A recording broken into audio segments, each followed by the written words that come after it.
Hey, hey. So this is a pretty unconventional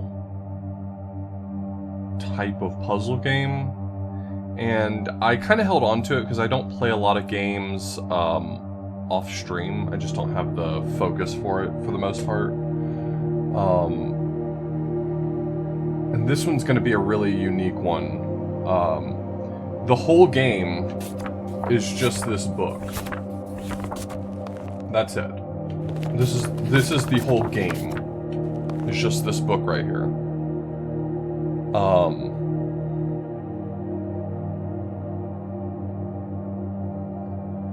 And it is itself a puzzle, and supposedly, while the only input I see at the moment is just flipping through the pages of the book, once you know the solution to the puzzle, there's supposedly some input you can provide that the game will, like, confirm. You got it, buddy. So, I've got OneNote open on the side. I just realized it's going to be really hard for me to jot down things in OneNote while I've got the game open. I may have to run the game in windowed mode. I may need to adjust that.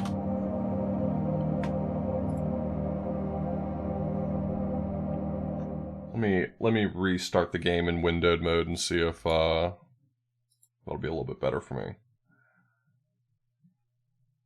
This game is very interesting to me conceptually. I'm not positive at the moment that it will be good stream content, but I want to give it a shot. I want to see whether or not it makes for good stream content.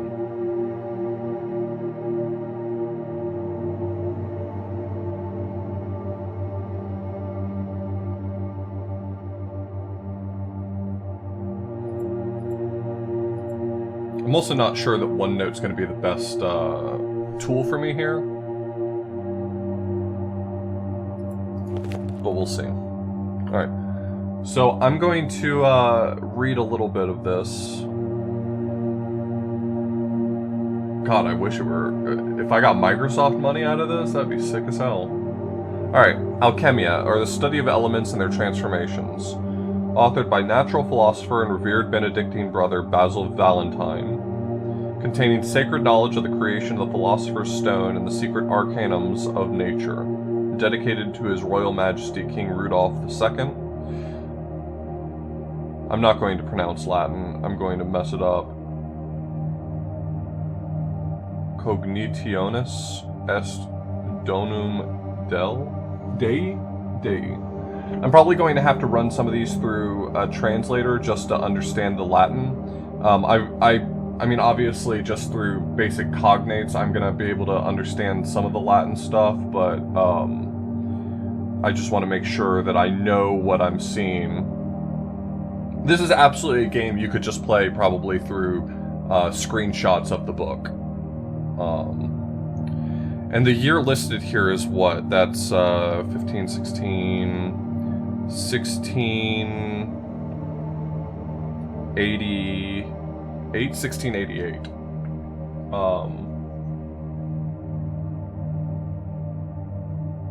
So presumptively published in the year 1688. To the reader, there is no more holy and noble pursuit than that of alchemy, to study his grand creation and marvel at its wondrous beauty. Our society is forever indebted to the work of sages past, for without them we would have no bricks or glass, no ink or paper, no beer or wine, no salts or metals, no adequate medicines.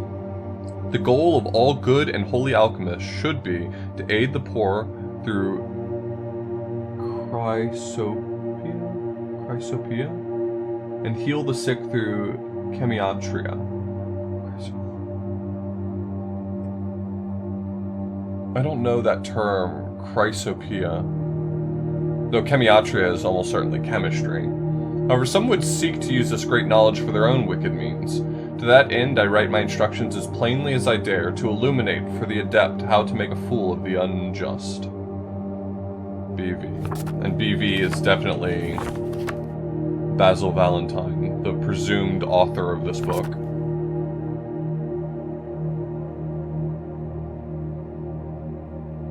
Chrysopoeia is making gold out of whatever. Got it.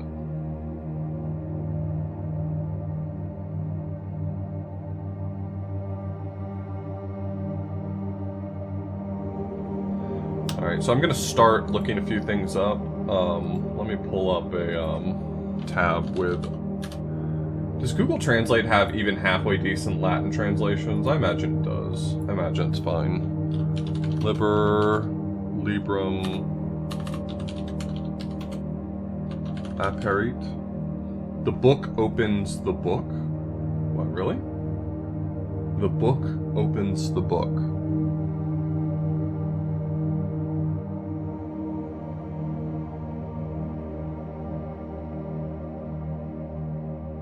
Okay.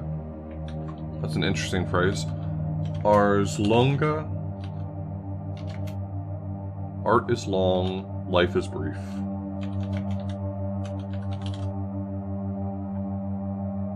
Okay. So this I don't know what to call it other than it appears at the beginning and end of the book, I think. I think I remember seeing that symbol somewhere else in here when I was flipping through that. No, maybe it only appears there. Okay. So that facing page there says, "The book opens the book." And the symbol above it's a backwards R. And presumably that's supposed to be like an RMV, but that could be just a V in between them. I wonder what that means. Alright.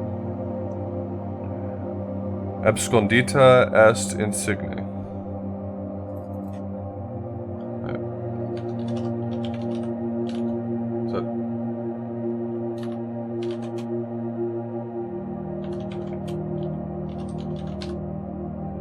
Hidden sign. Okay, so this one's like a hidden symbol. Remove the false elements and leave only true. Rearrange what remains to build the key anew. A Tyroless printmaker hides but one, another with the cannon of Bridlington. Faust holds two for all his glory, the last and eternal alchemist laboratory.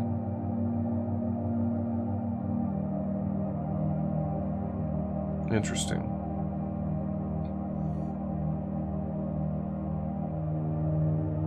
It's probably Twitch compression. Maybe... Do you think it would just be better for me to have the game full screen and you can't see my notes? Is that maybe the better approach to streaming this?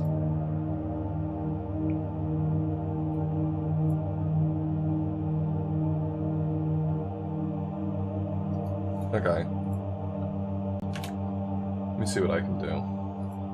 I'll keep this scene that I can flip back to it if I'm doing a lot of note taking, but I will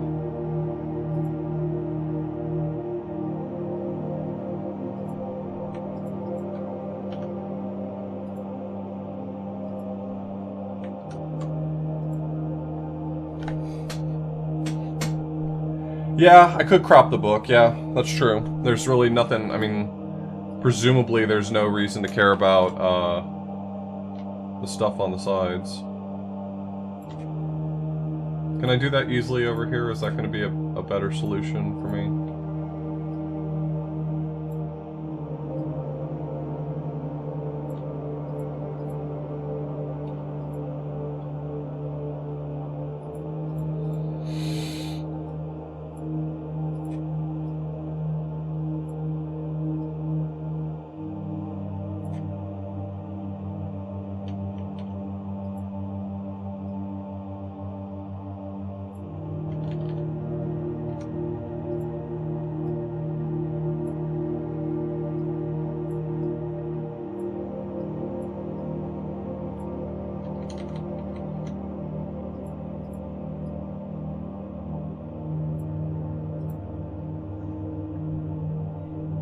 Yeah, if that works for y'all, that works for me.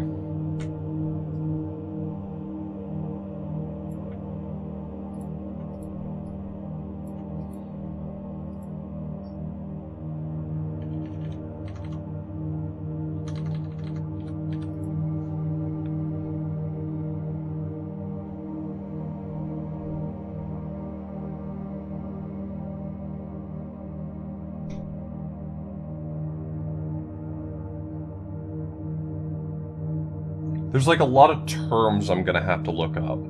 There's no doubt about that.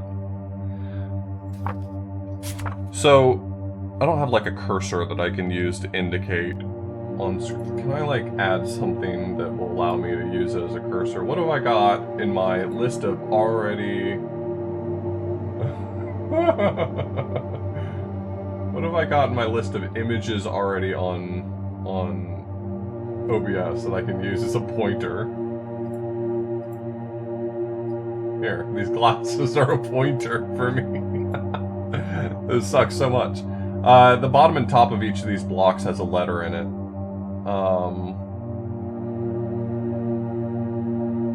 So it's a bunch of these hexagons, not regular hexagons, but like there's a letter at the top and the bottom and a symbol in the middle. There's what, 9 of them? It says remove the false elements and leave only true. Rearrange what remains to build the key anew. Tyrol printmaker.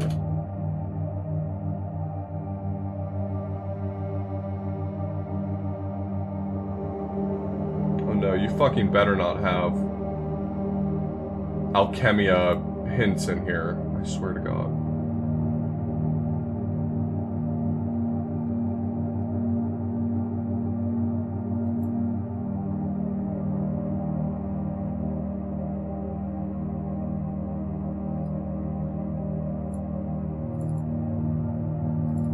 Okay, so I found this. So here's Stephen Michaelspacher was a Tyrolean printmaker active in Augsburg during the early 17th century. That would make sense. 1688 was the publication of this book. Is this useful to me?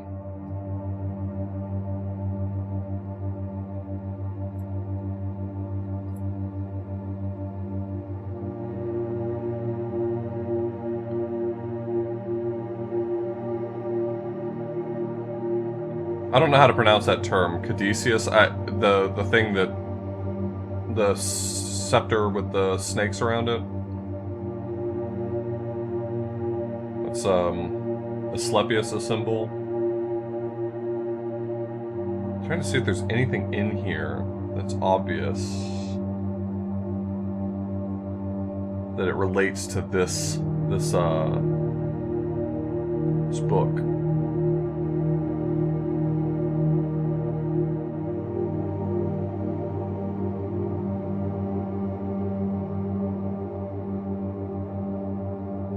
Caduceus?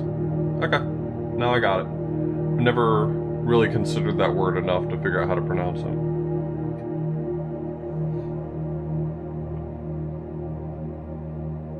Stop, just let me zoom!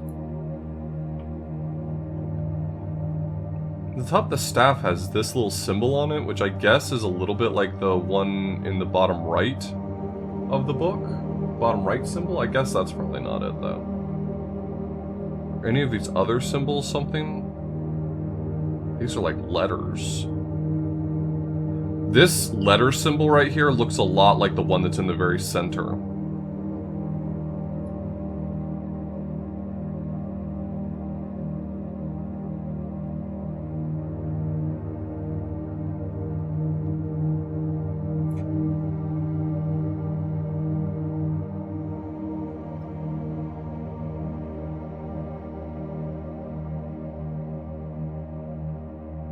I don't know if there's anything to be gained from this. A Lutheran, he left Tyrol around 1613 owing to Catholic renewal promoted by the Habsburgs.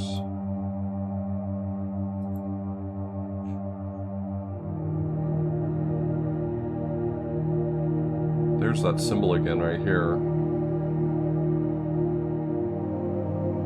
It could be the one in the bottom right. I don't know. It could be the one in the bottom right. I've got no clue.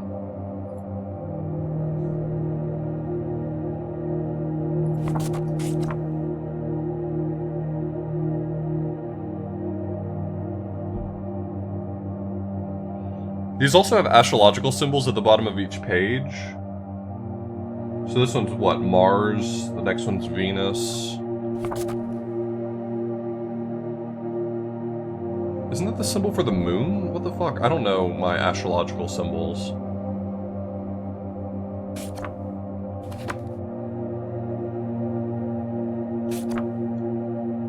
Oh, that's the moon. The sun? Is that the sun?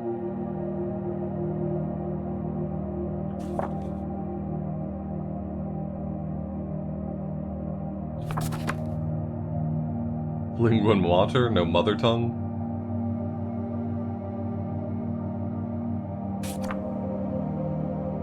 This one's chemistry. Superstellae, wouldn't that be like the stars over us?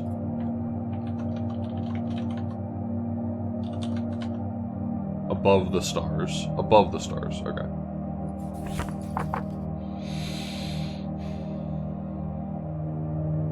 Alcahest will split each in twain, returning to its elements once again. Ordered with Eratosthenes' aid, numbers to letters, 2 texts are made. Take the first of each in sequence, to this proof lend credence. I'm looking at the sacred numbers page. So Eratosthenes' aid is almost certainly a reference to the sieve of Eratosthenes, which is a way of producing the list of prime numbers.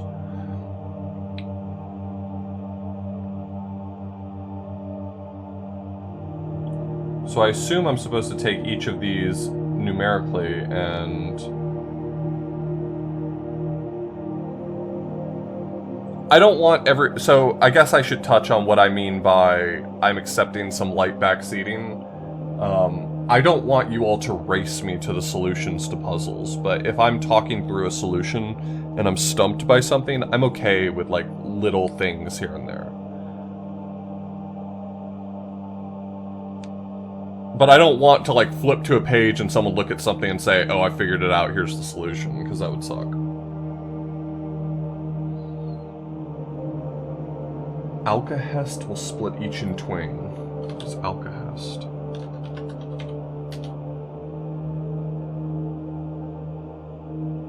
The theorized universal solvent. It was capable of dissolving any other substance, including gold, without altering its fundamental components.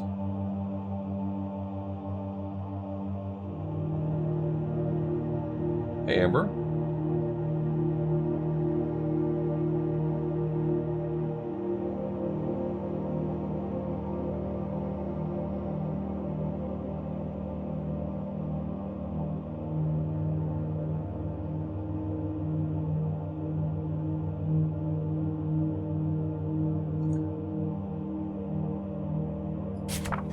So the Roman numeral here is 74, and that is not a prime number. I feel like I'm saying a sentence that is unnecessary to say, but it says Alcahest will split each in twain, returning it to its elements once again. So if the idea behind Alcahest as a alchemical object is being able to separate things without altering or destroying its fundamental concepts, I wonder if the idea here is that there's a way to split up, like for instance, I'm just focusing on the Roman numeral right now, there's a way to split this Roman numeral up that maybe I can produce 2 prime numbers just in an unconventional way. Like if I take 74 as its Arabic numeral, using base 10, splitting that in half is not producing 2 prime numbers, right? Like 7 and 4 are not both prime numbers. But maybe that's looking at it the wrong way. Maybe... Is 74 only divisible by 2 numbers? No, it's not. Because it ends in a 4. So it's not just like finding the rational roots to it. Or not just finding the prime roots to it. Prime factors. And that's before we even get to what looks to be astrological symbols, Hebrew characters, and hieroglyphics. So I feel like I need to use the Roman numerals to make sense of what I'm looking at here. So my Roman numerals,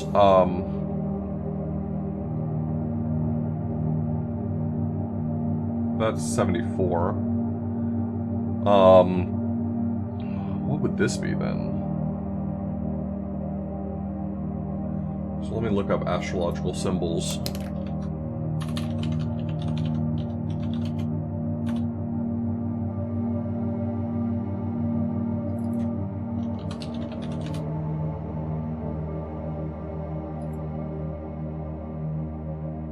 The two symbols here are, well, the second one's the sun. I don't see the first one on this diagram. What is just 3 horizontal marks?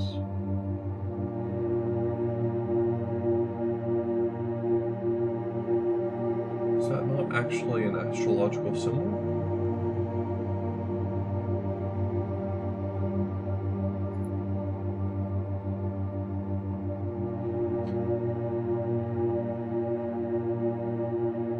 It's not one of the signs of the zodiac. It's not planets in the solar system.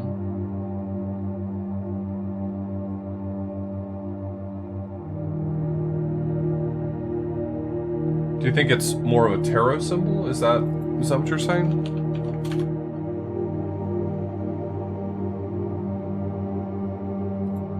Major Arcana tarot symbols?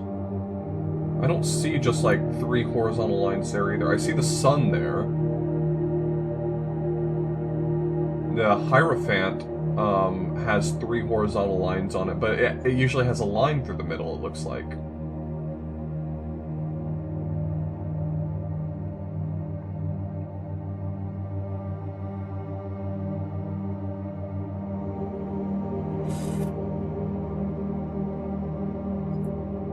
Major Arcana.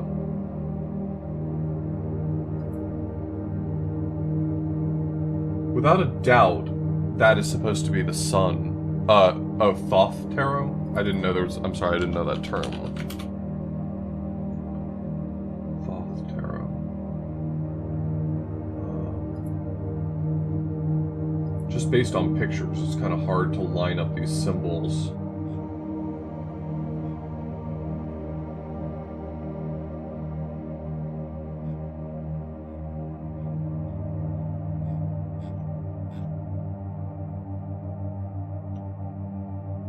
Goes into Egyptian mysticism and Kabbalah. Gotcha. Yeah, right now I'm trying to place, these two symbols right here. The 3 horizontal lines and the circle with the dot. I'm trying to figure out what that represents, because I think, you know, the last one is hieroglyphics, the next to last is Hebrew, the first one's Roman numerals. I don't actually know what that middle symbol even is. It's so basic that I'm not really placing it at the moment.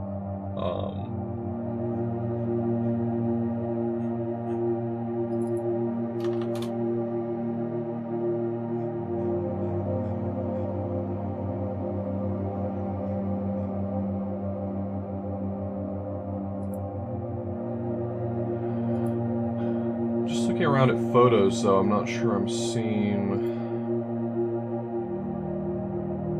the symbols I'm looking for here.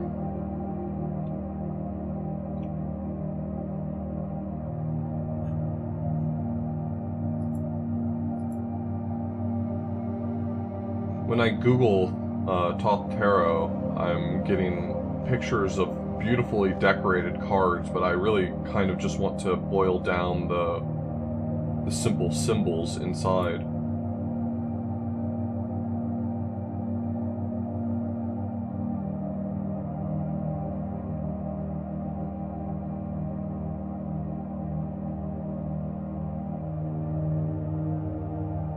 Oh, the Thoth Tarot also uses the Sephiroth.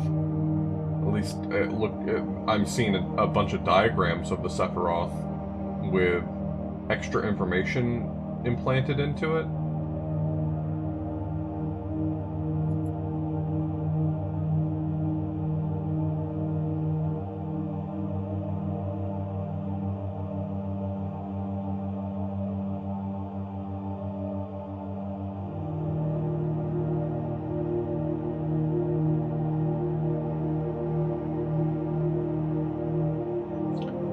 cool thing about this is that I'm already way out of my depth.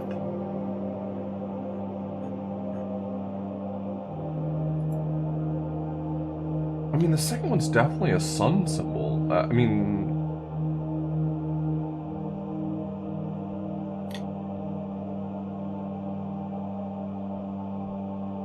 Yeah, I know what the Siva Veritasenes is. That's the one on here I already knew.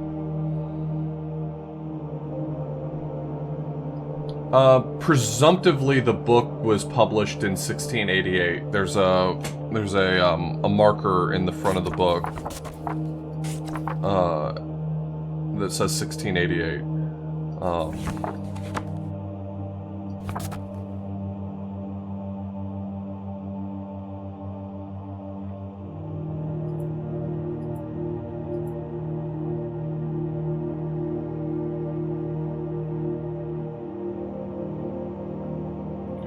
I assumed initially that the symbol was just an astrological symbol, because that is the astrological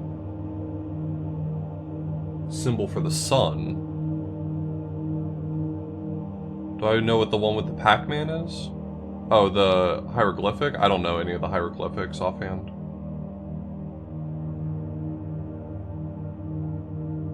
I'm gonna have to look those up when I get to them.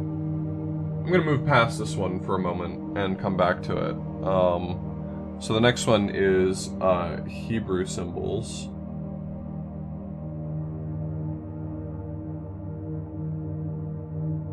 So something like this.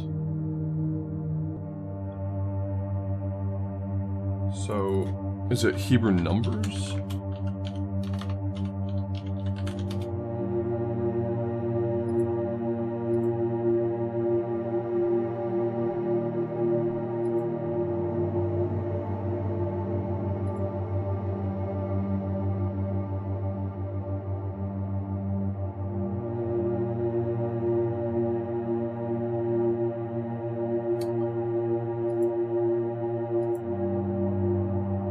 Getting to learn how you write numbers in Hebrew. Okay.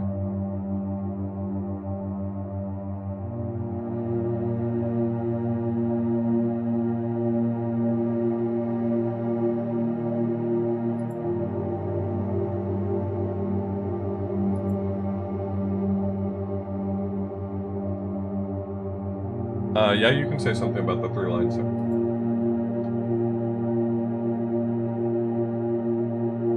Got some insight you'd like to share, that's fine with me.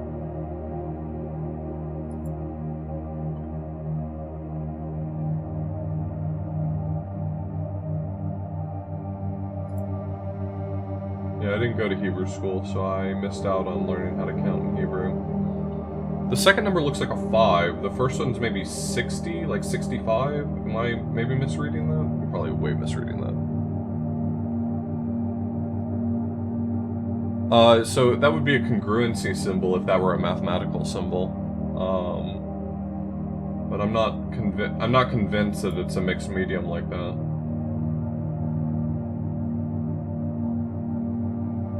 Oh right, you read Hebrew from right to left, right? So that's a 5 on the right.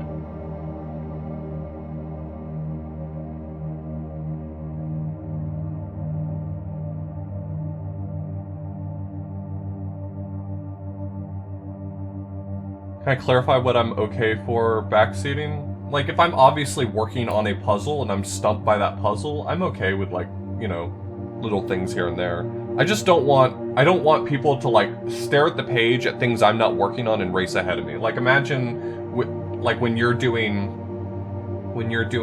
crossword puzzles. I would feel frustrated if someone started shouting out, like, clues I haven't even read yet and just telling me what the answers to them are.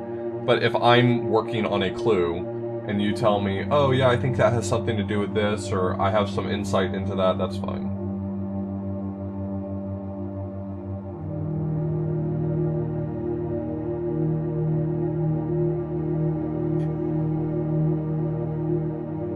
If you happen to have specialized knowledge that you can use to help me with the thing I'm actively working on, then by all means.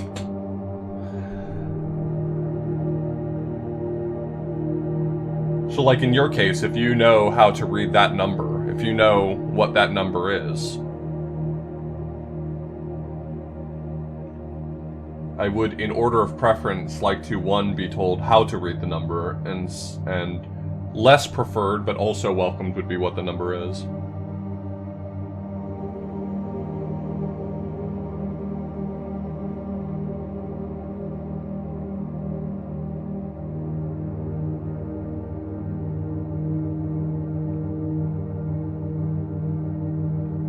These are really, the left-hand side of this page is also really interesting.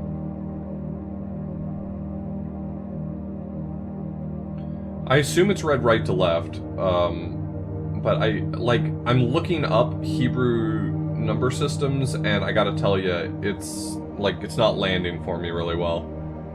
This is not just like a direct cipher. I'm not just replacing numbers.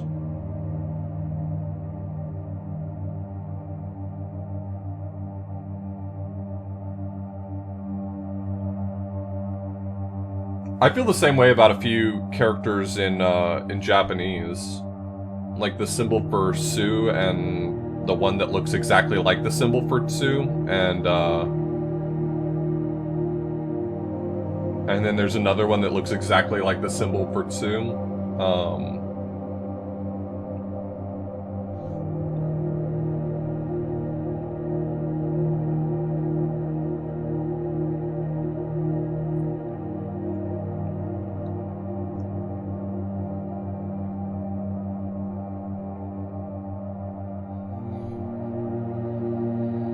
Yeah, exactly worse.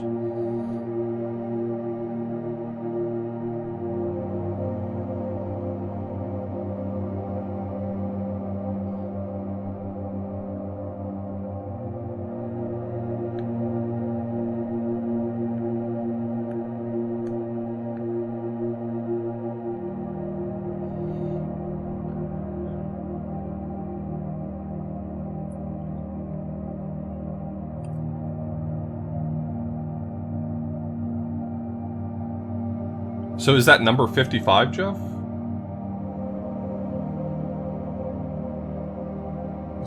Is that He and Nun?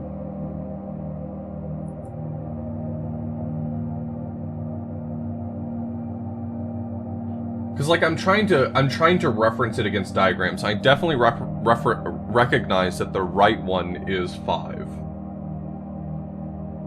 But I can't figure out what the one on the left is, and then I don't know whether or not just knowing what the one on the left is enough for me to decipher the number.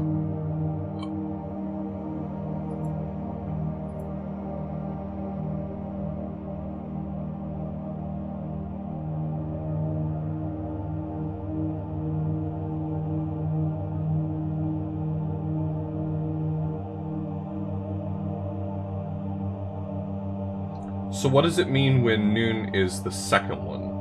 What does that even mean?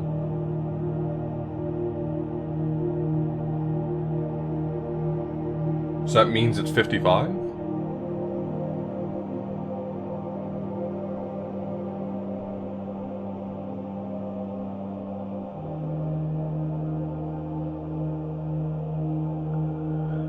Just a different looking script? Okay. Like, so many of these symbols look so familiar to me. Or, not familiar, sorry, similar to me.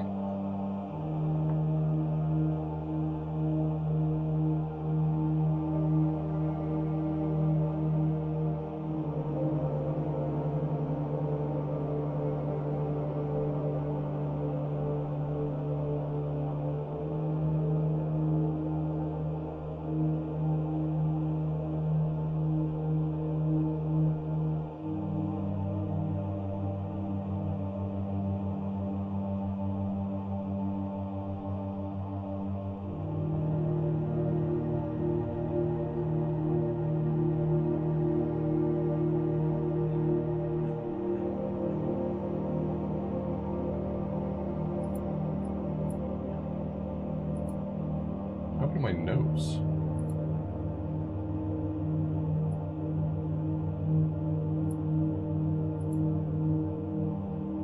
Okay, so OneNote's now doing some weird thing where it's like the text isn't updating correctly. That's very cool. I don't know why OneNote's being glitchy. That sucks.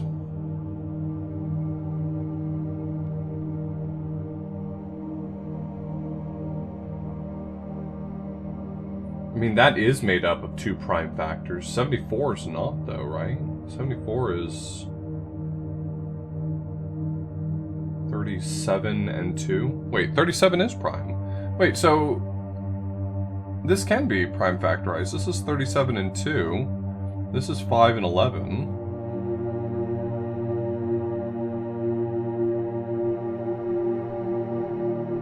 Okay, I think I'm on the right track there, then. Now I just need to learn how to read hieroglyphics. And I gotta tell ya, I don't stand a fucking chance. Yeah, but prime factorized it to just 2 numbers is the trick here. It says alkahest will split each in twain, in 2. So...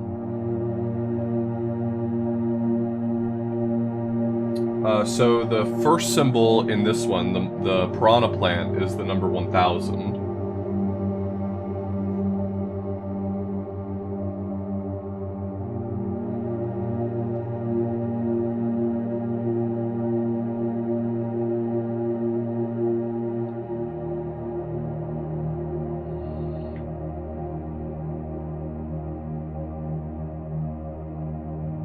So I think this is 1,403?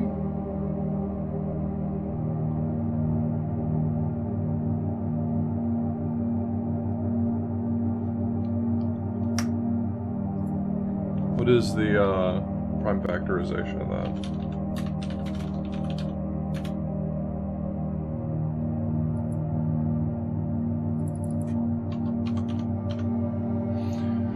$23 and 61.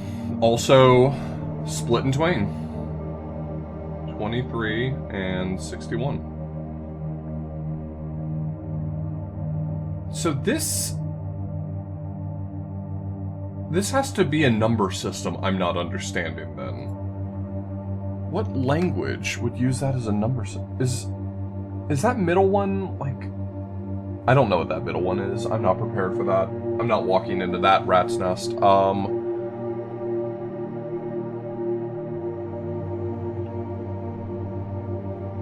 What language would use... What language would use the astrological symbol for the sun as a number?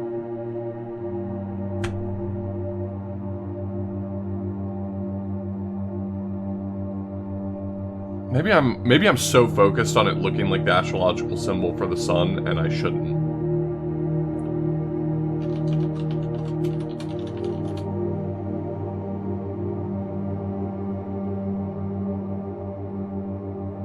I mean, in Japanese, the first symbol would be like the number 3. It's not the number 3, but it's like the number 3.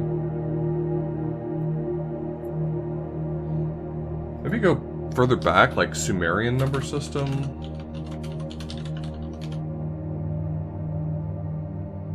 Oh fuck, it's not Sumerian.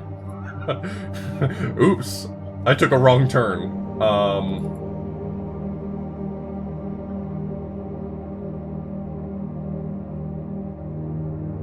What other ancient civilizations with numbering systems would I be able to draw from?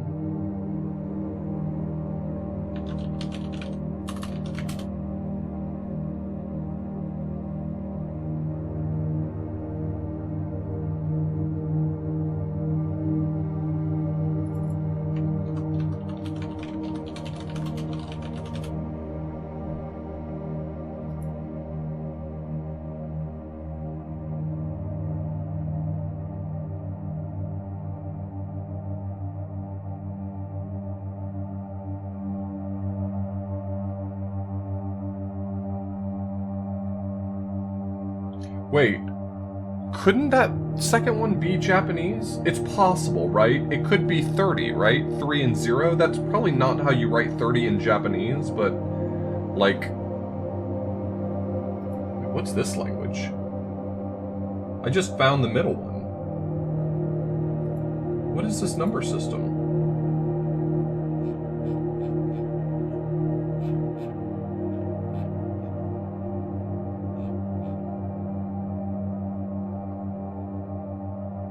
It's Mayan?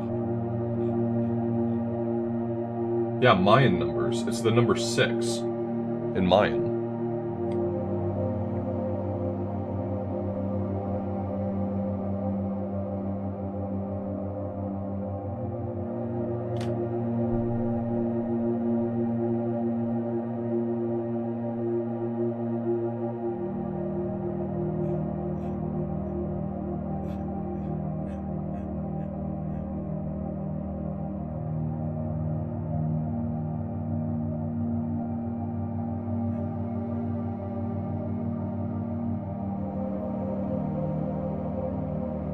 Oh, it could be Greek numerals, right?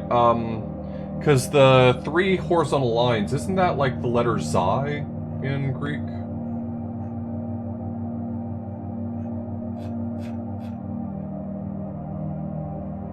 Do the Greeks have some sort of fucked up number system I don't know about? The O could be the...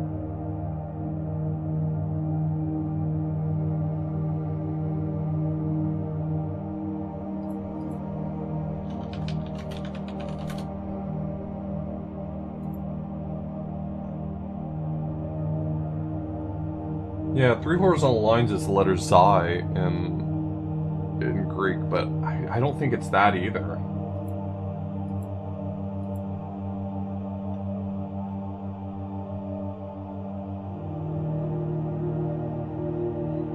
Yeah, that's for sure not how you would write that in Japanese. So I'm not leaning that direction.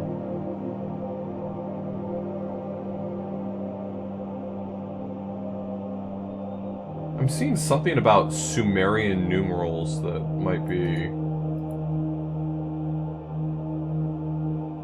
something. Just like, I'm broadly searching for information about numeral systems I'm not familiar with.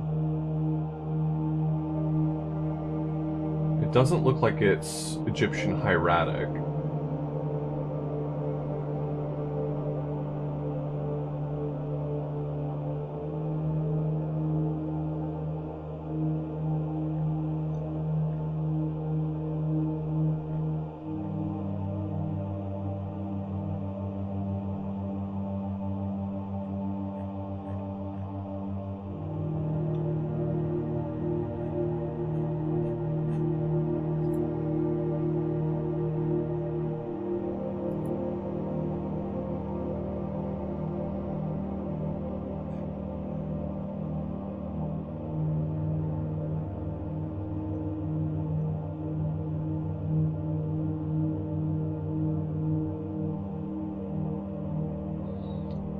Let me try hitting a few specifically.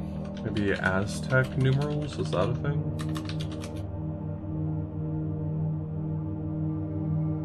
I guess that falls in the same camp as Mayans? I don't know what... I'm sorry, I'm not well educated on...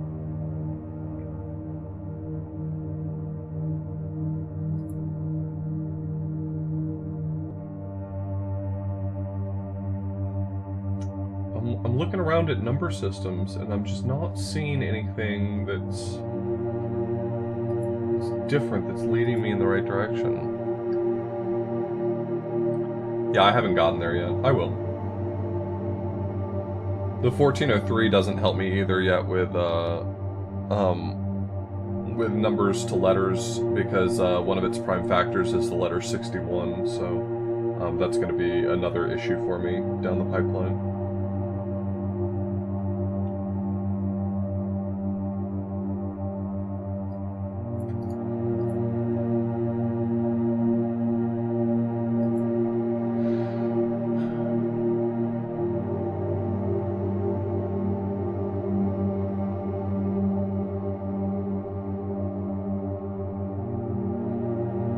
It does seem like there were some... I mean, just from the quantity of it that I'm seeing, it does seem like there were some numeral systems based around Greek letters, right?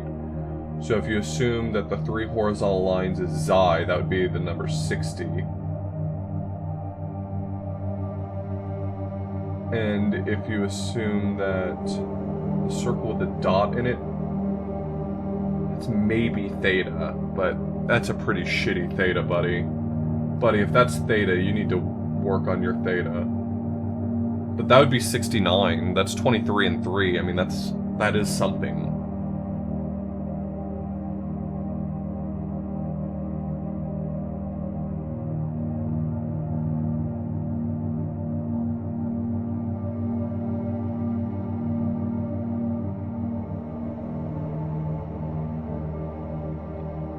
Well, it said ordered with Eratosthenes' aid, which I don't know if the ordered part of that is actually meaningful or whether or not it was just trying to give the clue about Eratosthenes to know that I was looking for prime factorization. But, like, I feel like there's been too much consistency here for this to be wrong, right? I know I'm on the right track because it says Alcahest will split each in twain, which Alcahest was an alchemical, theorized agent that was capable of taking chemicals and splitting them into their respective parts. So that kind of fits the concept of prime factorization. And Eratosthenes points at prime factorization. The twain says that I'm supposed to be finding numbers that factorize into 2 prime numbers. All of these only have 2 prime factors. Like, it's too much consistency for this to not be on the right track. I just don't know about converting numbers to letters yet.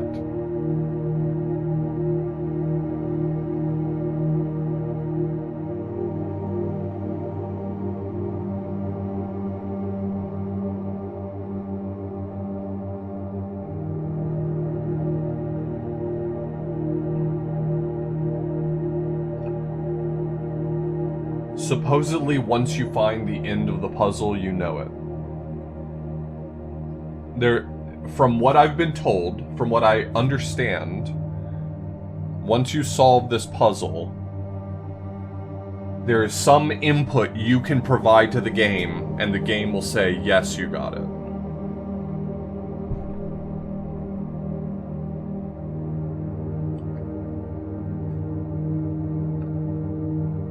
Just looking through list after list after list of ancient numeric systems, and I'm just really not seeing anything else except for this presumptively ancient Greek number system. But the problem with me assuming that it's an ancient Greek system is that that is not a theta, and it's definitely not an omicron.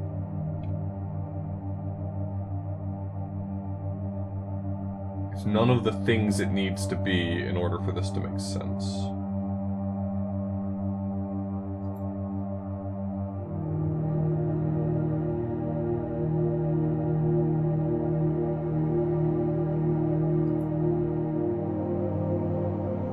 Let me just search for a few languages in their respective...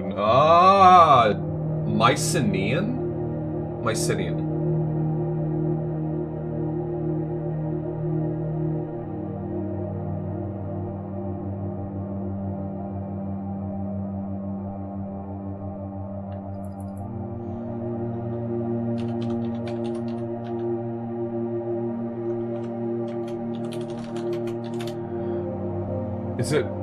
Is it Mycenaean's Linear B? Is that what this language is?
if I were right, this number would be not useful to me, so I think I might have the wrong number system.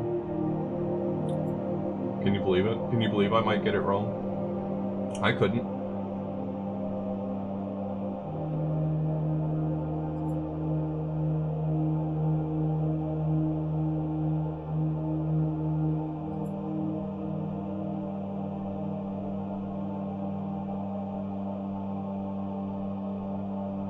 Really does look like I was on the right track, though. I see a 30. That's what the 3 number says.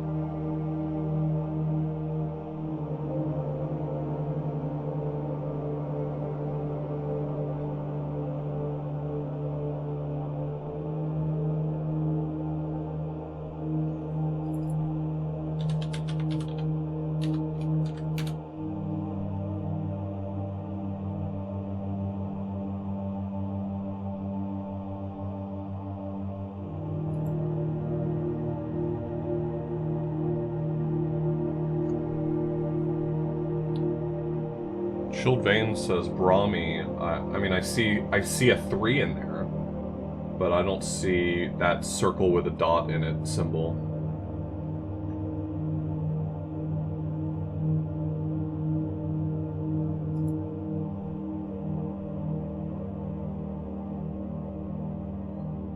Though that is a symbol in Brahmi. It doesn't look like it's a number symbol.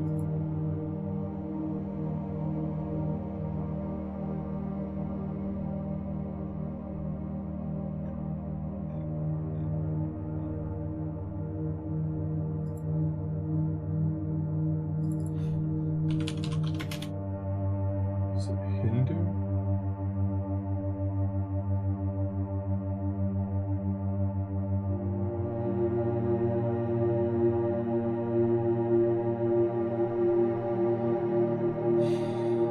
So many languages have this triple line as part of its number system because presumably because it makes sense. Like, obviously it makes sense to have a symbol like that. You know, 3 lines representing the number 3 is just common sense, but not a lot of languages have the circle with the dot in it, and that's what's making this very difficult for me to find.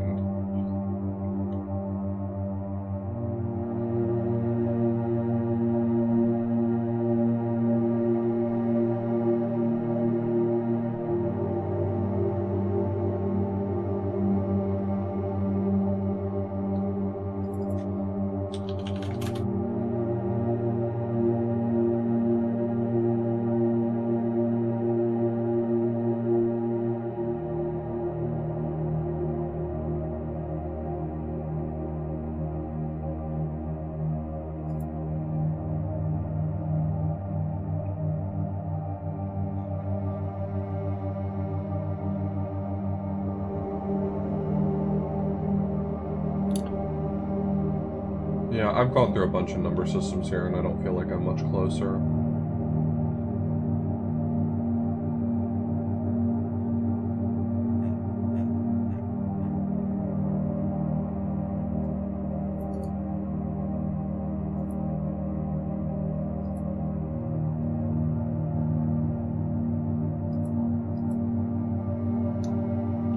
It's not Ionic, it's not Aztec, it's not Greek.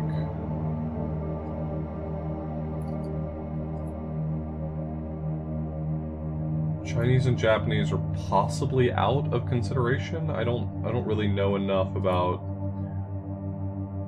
the connection with the 17th century Latin-speaking world and Eastern Asia.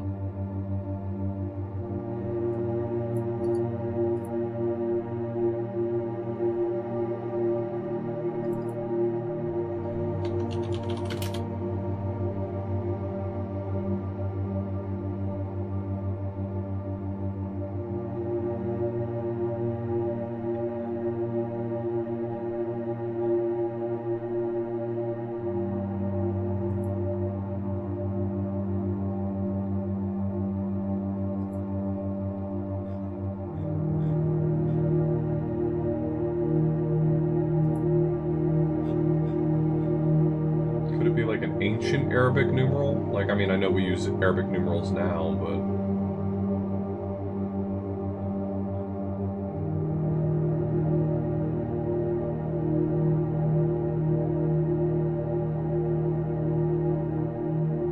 I looked up Brahmi, I don't see a number that corresponds to the circle with the dot in it.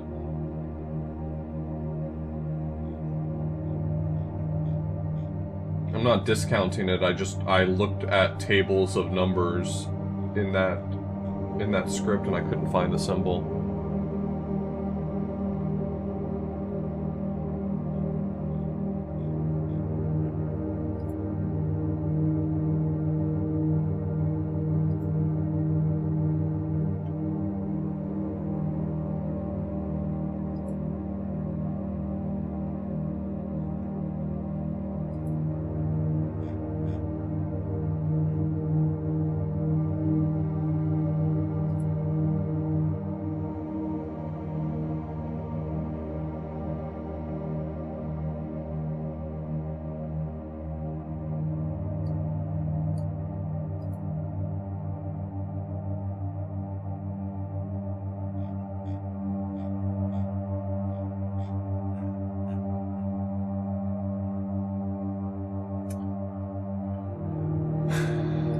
Yeah, I'm not seeing it. If you know for sure what it is, you can tell me. I'm not gonna sit here and be stumped by this for hours. I'm like going through number systems and I'm not seeing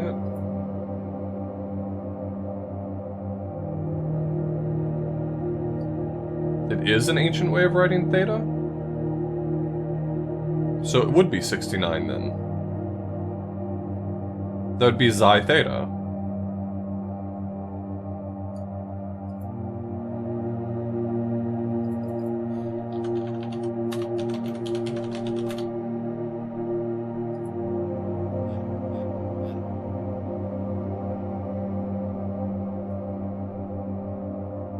Oh, I'm seeing it now. I'm seeing what you're saying, yeah. As the ancient way to write theta.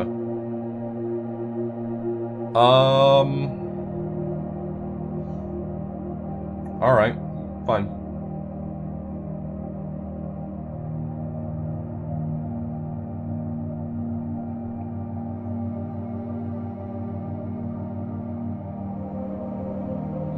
Oh, you know what it might be?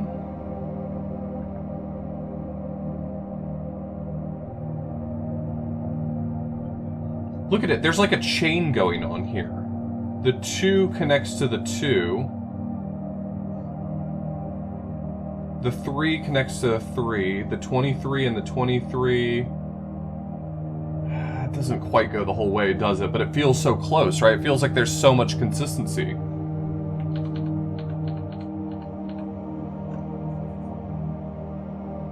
Did I factorize one of these wrong? I don't think I did.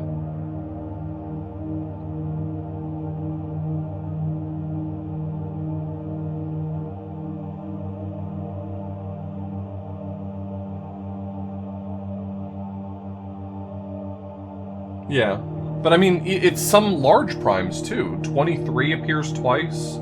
That's it. That's the whole of my argument here.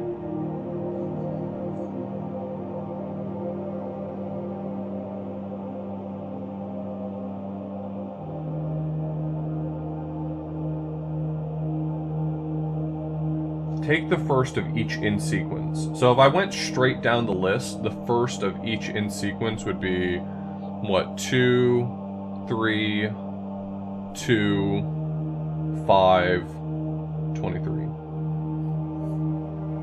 2, 3, 2, 5, 23. What does that correspond to in letters? That would be B, C, B, E. I don't know what the 23rd letter is. It would be like X.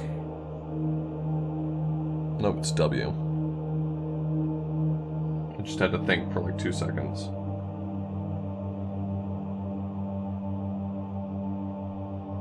Well, that's not it, then.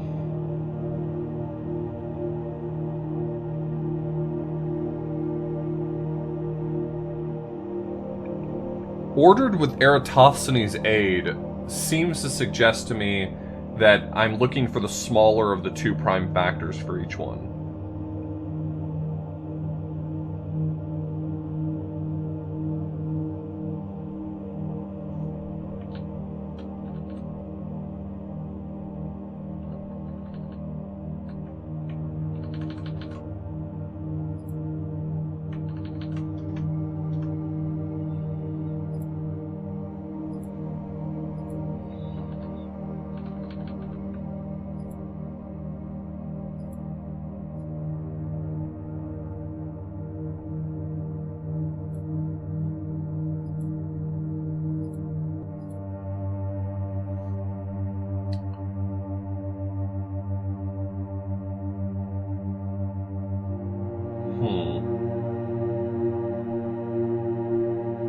definitely didn't screw up factorizing these, right?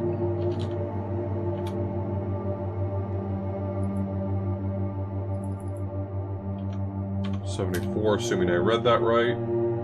It's 2 and 37. 69 is 3 and 23, yeah.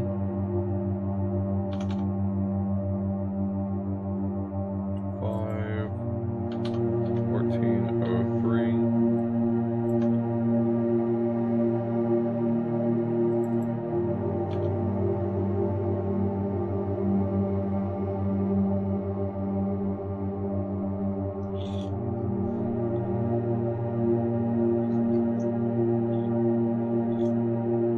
Numbers to letters, 2 texts are made.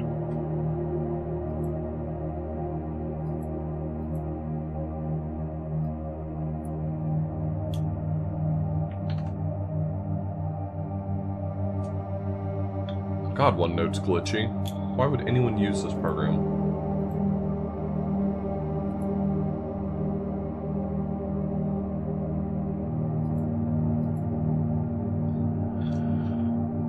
Alchemist will split each in twain, returning to its elements once again. That seems to suggest prime factorization. Ordered with Eratosthenes' aid. Ordered with Eratosthenes' aid. Eratosthenes' aid. Numbers to letters, 2 texts are made.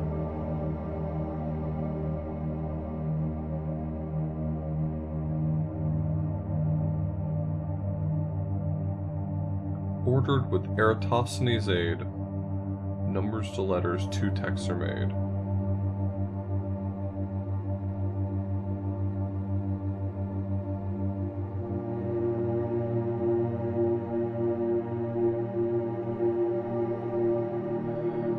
Take the first of each in sequence.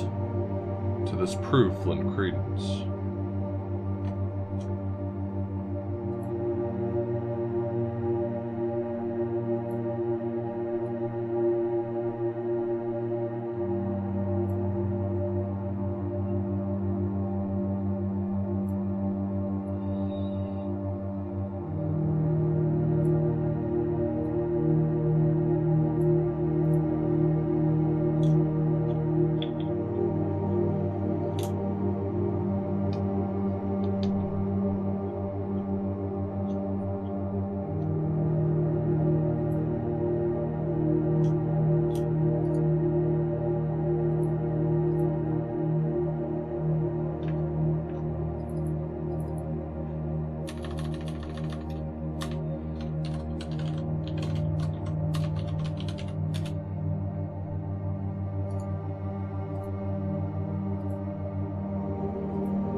Alright, let's see if we can make any progress on any of the other puzzles.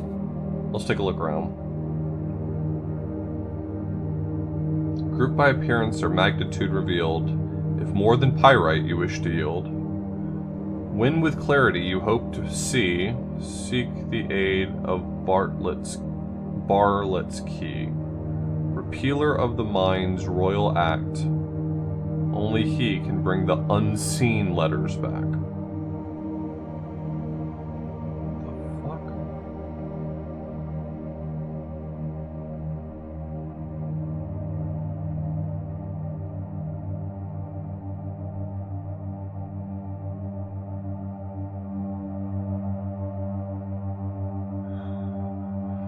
Cicero writes of an ancient machine to calculate the future, surely but a dream. The man with the golden nose arranged the zodiac as his last work shows. He of the 5th month knows the technique. Connections plus word forms a key, so to speak.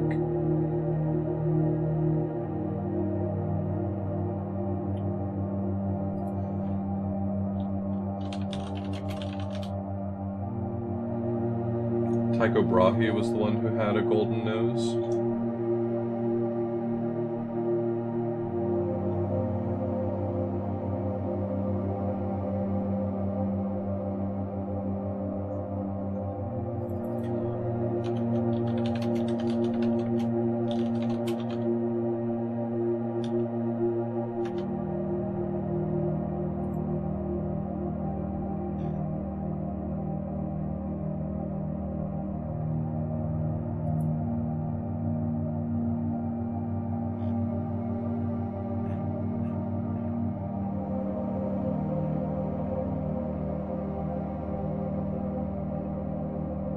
know who Tycho Brahe was, but...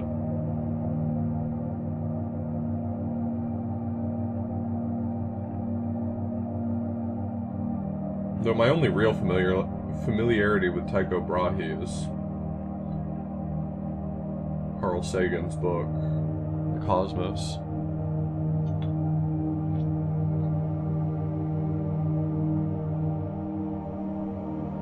I don't know, Saxon.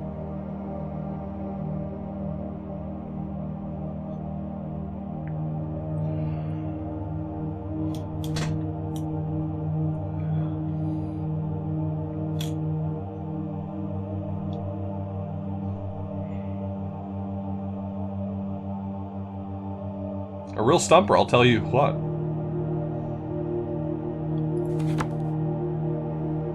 At Babel our tongue did split, but through gematria?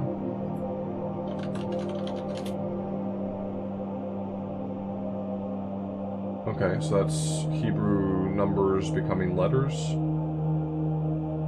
Or other way around. A link still sits. The sages did imitate in kind, so their recipes no other would find. Study their works in page and word, the first of each clue conferred.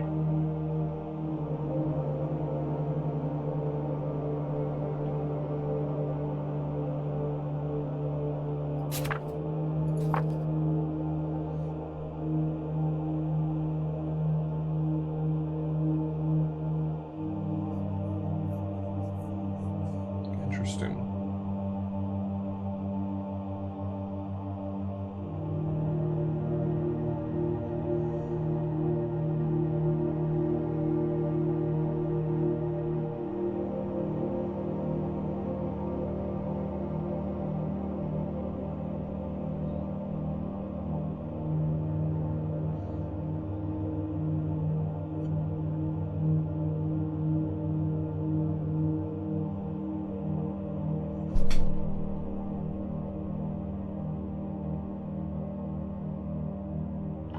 It seems like these are anagrams. The one on the left here of this page, the lingual mater page, the one on the left that's underneath the Arabic numbers, I believe those are Arabic numbers. I'm guessing they're Arabic numbers. Let's not worry about whether or not they're Arabic numbers.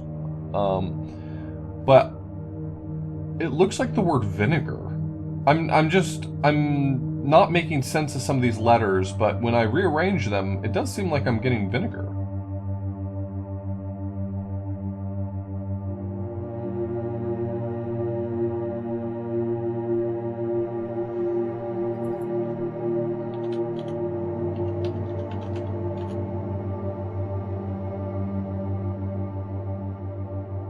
Wait a second.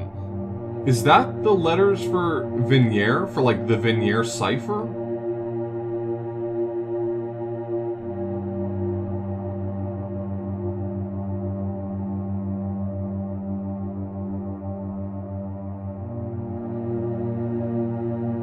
The fuck?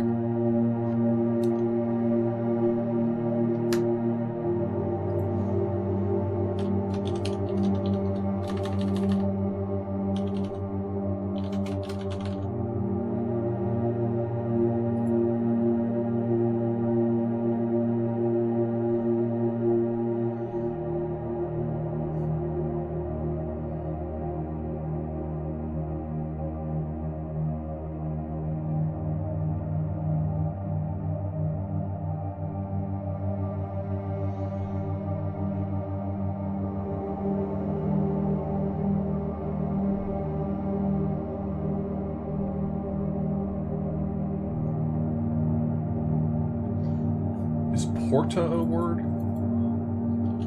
Porta? Is that a type of cipher? Porta cipher is a type of cipher.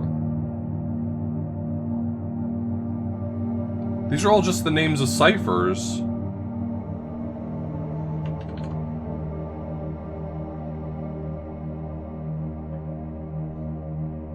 But backwards.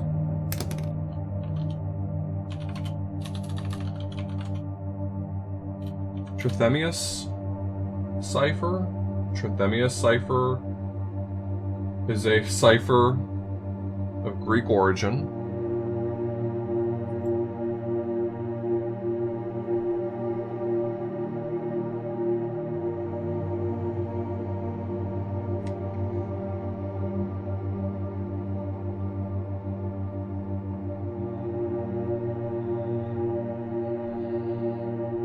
And the last one is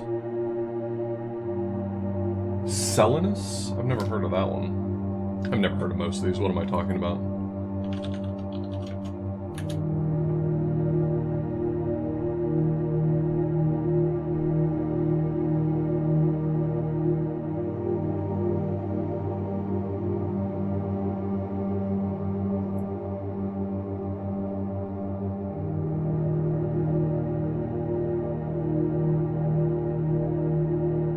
Letters of the alphabet form 8 3-letter groups, and each letter is replaced by the other two letters in the group.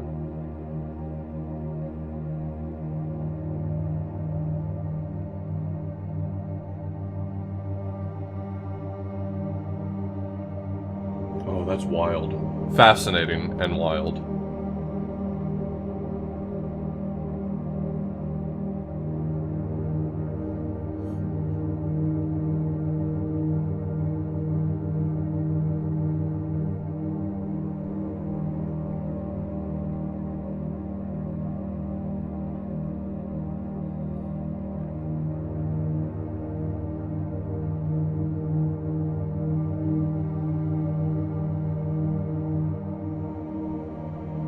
So the Selinus cipher, no, sorry, the Selinus cipher,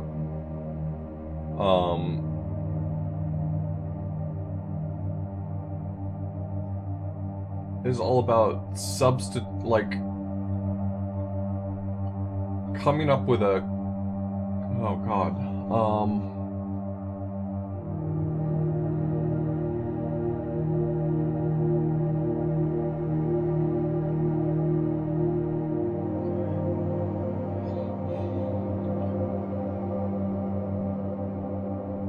in order to do this, I need an 8-letter word to form the foundation of the cipher, though.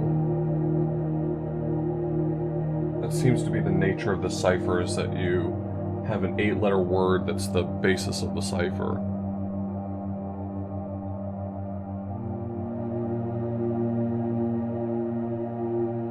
Can I do it with a 5-letter word? I don't know.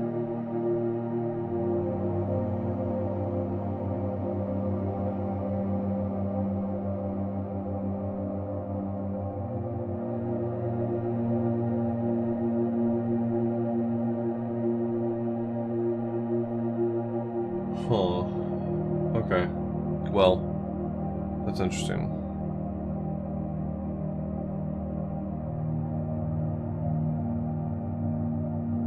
So, this page refers to gematria, which is,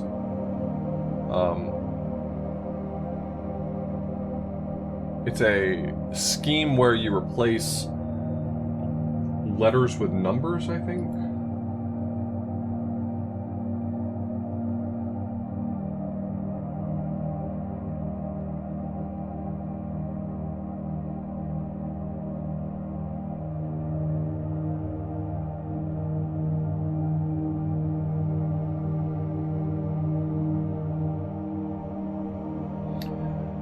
Right above the Trithemius cipher, it has this right here, which looks like it is 8 minus 2, which is 6.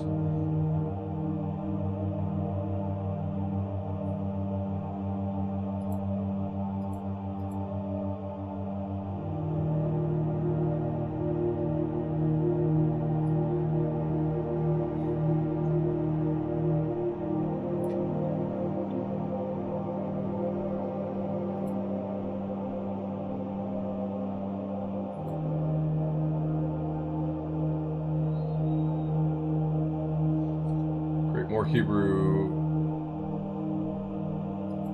numbers for me to figure out. I definitely did not demonstrate how bad I am at this before. The question is, if this is subtraction, there's no guarantee that this is indicating subtraction, but each one of them has like a little hyphen in them. If this one's subtraction, is the fact that it's Hebrew implying that I'm supposed to do it from right to left, that I'm supposed to read it from right to left? I don't know how Hebrew works with, like, math.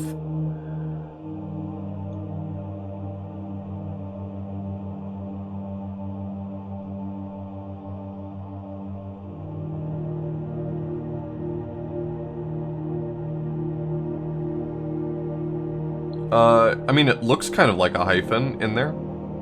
It might not be. It might actually just be an Arabic symbol, but it looks like a hyphen to me.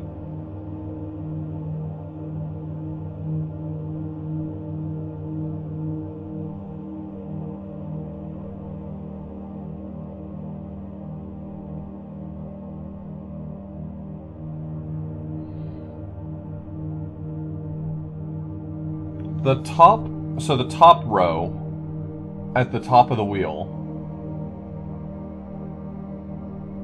looks like bet with a yod right after it.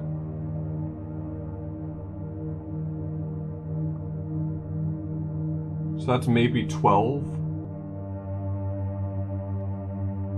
And then minus Zayin, which is 7. It's maybe 12 minus 7? Maybe 12 minus 7.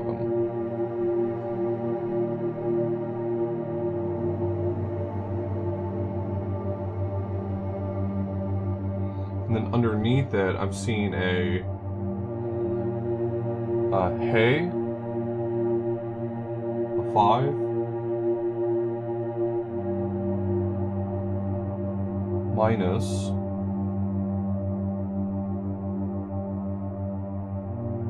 a gimel with a circle after it? What is the circle?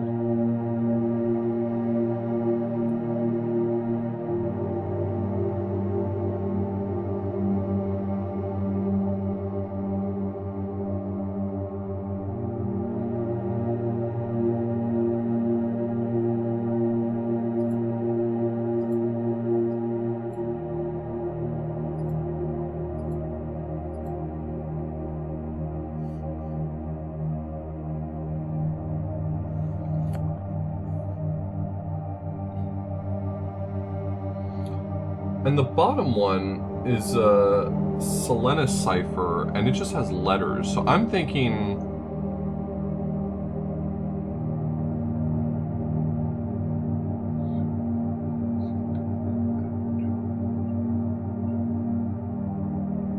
L is number 12. What the fuck is going on with that one? 12, 1 minus F? Which is 6.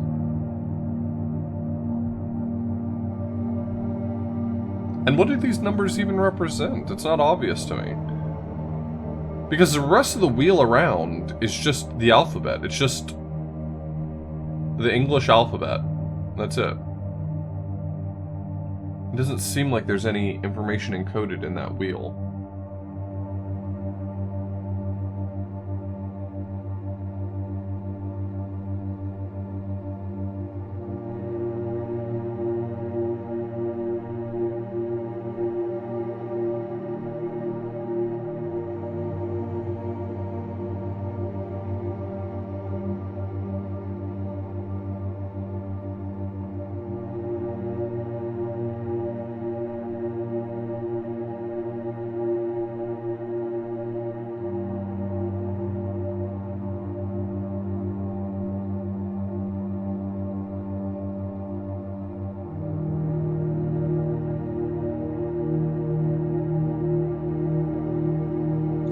And there's got to be some meaning for the 4 boxes around the letters Soiga. Is that another backwards word, maybe?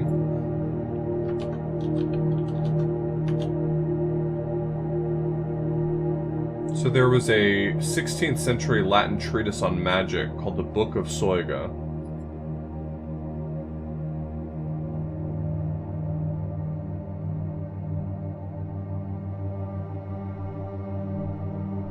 The Book of Soiga has a preoccupation with letters, alphabetic arithmetic, Hebrew-like backwards writing. So, okay, alright, yeah, well, Yeah, okay, I kind of get it.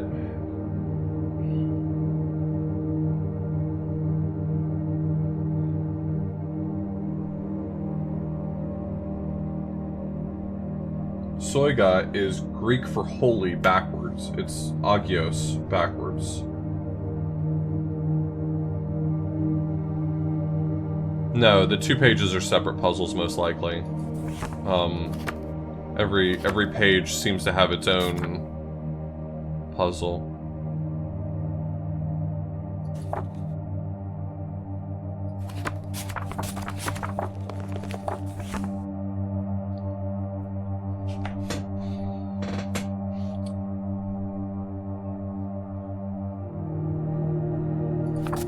Yeah. And then there's this page right here, the Magnus Arcana.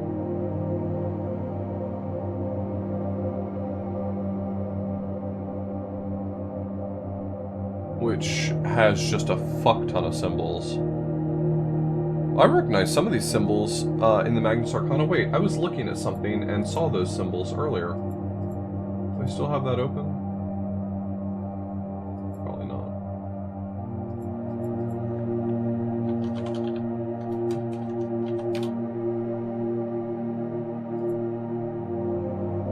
Those are elements. The bottom of the Magnus Arcana page are lists of elements. Fire, water, air, and earth.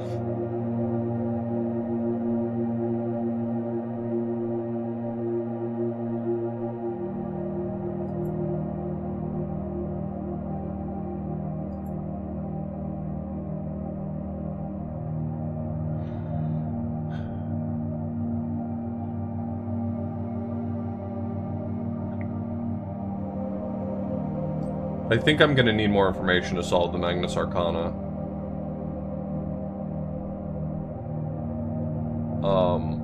That first thing at the top seems like it might be an instance of the cipher that I was just looking at.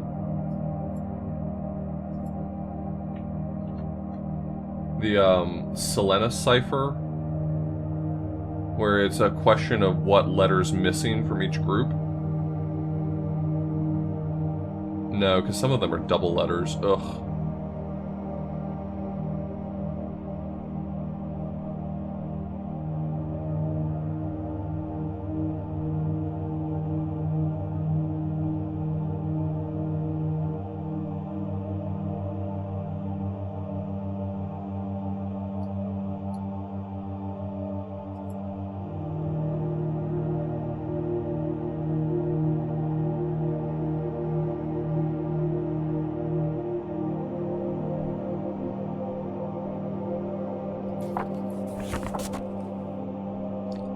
I think Mappus Mundi is actually probably the most straightforward one. You identify these lands, and then draw a large X, and see where they intersect.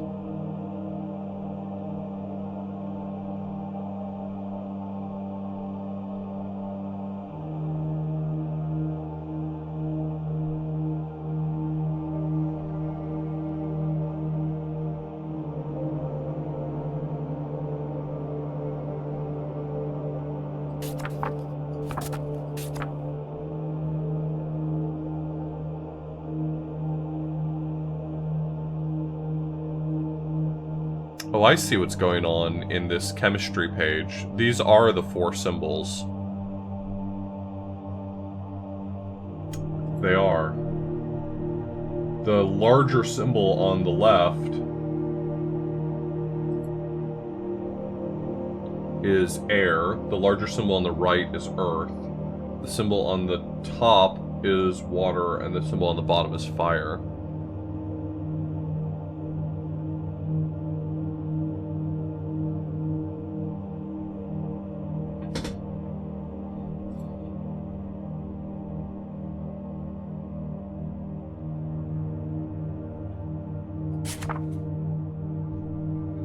This one seems like the one, so the Lingua Mater one seems like the one that I've gotten the most information out of so quickly, right?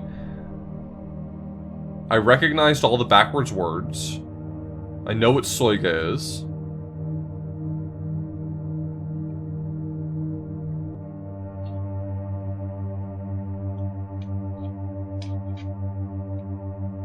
I don't know how Hebrew math is written.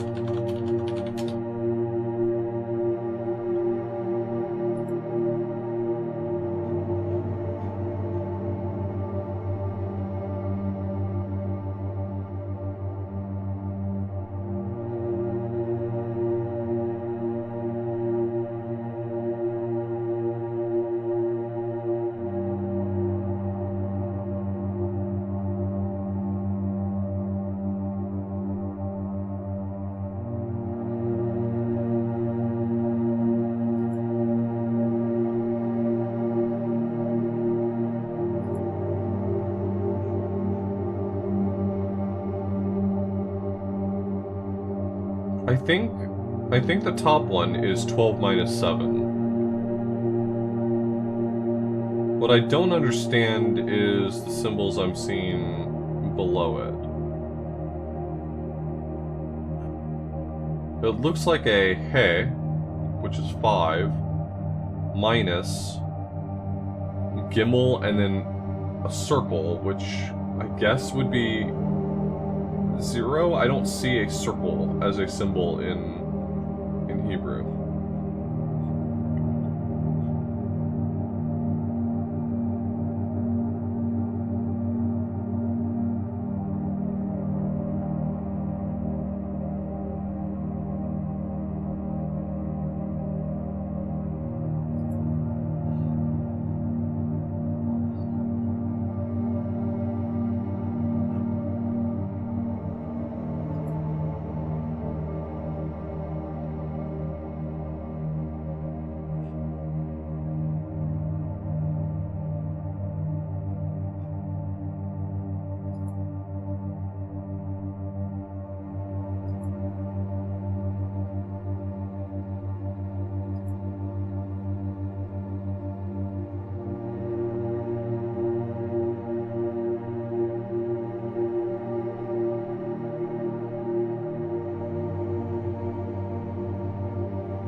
Just like browsing around symbols and things like that, I think I found something I want to look at. So this symbol at the bottom of this page is the Hermetic Seal of Light.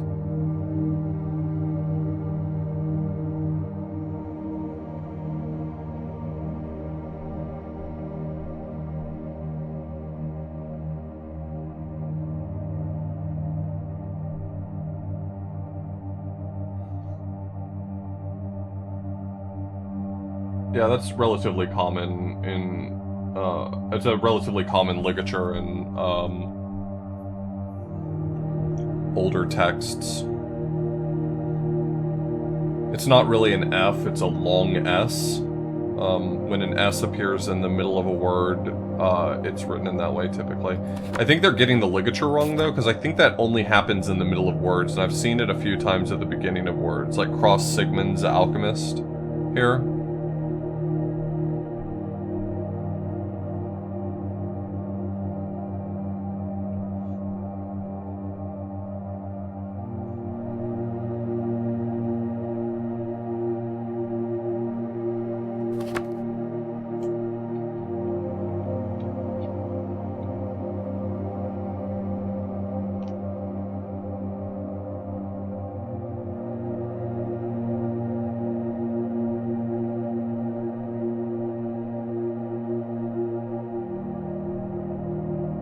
I could be wrong, though.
I feel like I'm so close on Neurosanctum.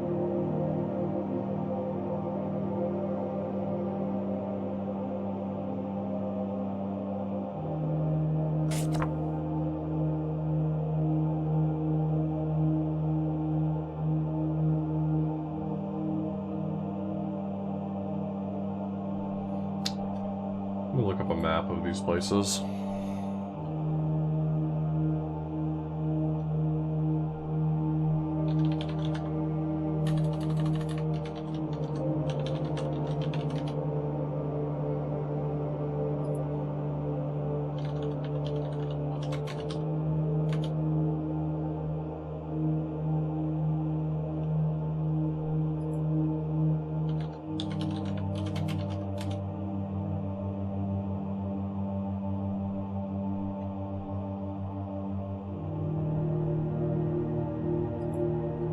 Raleigh's End.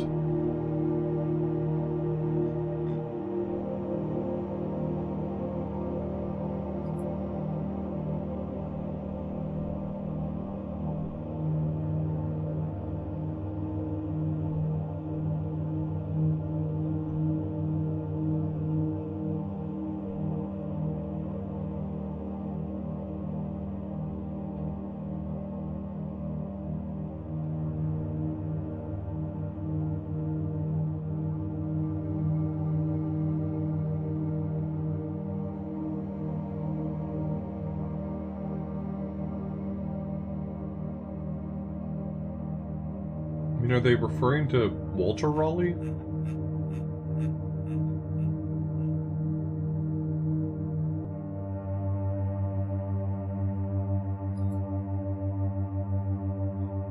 What the fuck is Raleigh's End?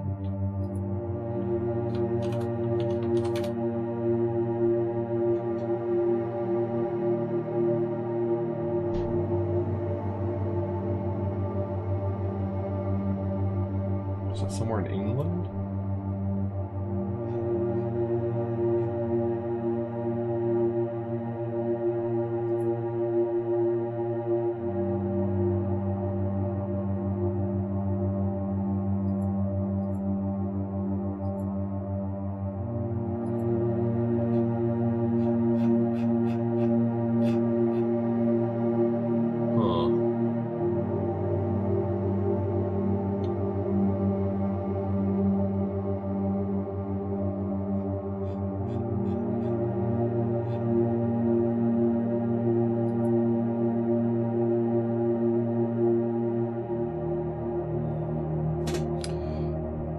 Walter Raleigh's buried in London. I don't know if that's the thing.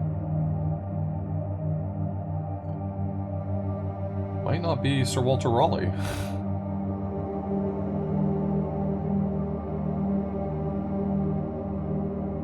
Let me look for the others. I started with one that was really tripping me up.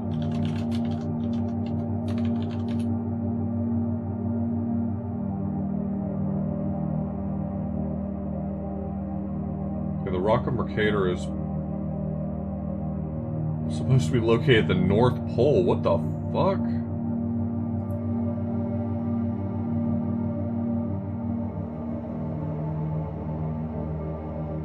What?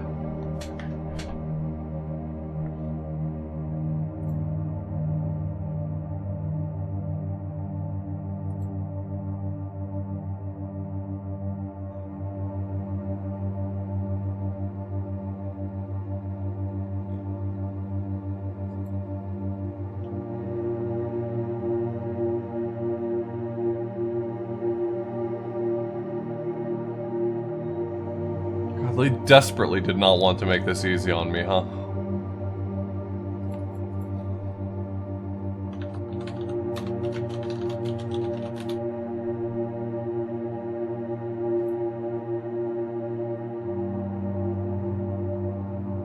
Okay, so 7-Year Island might be referring to a mythical island known as Brazil? Not Brazil, but Brasil? A phantom island said to lie in the Atlantic Ocean.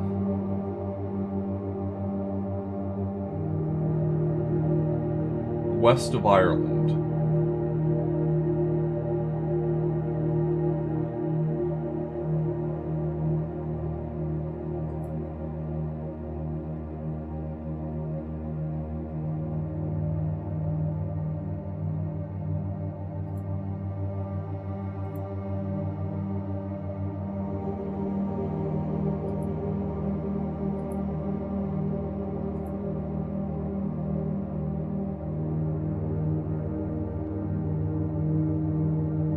Yep, I see it right here on a map. Well, I mean, you know. I found the picture of it.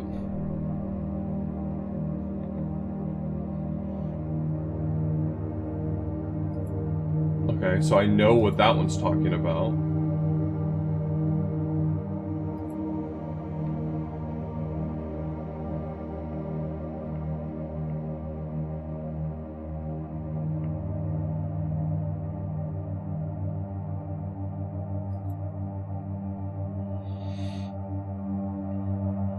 So this one's slightly off the coast of Ireland.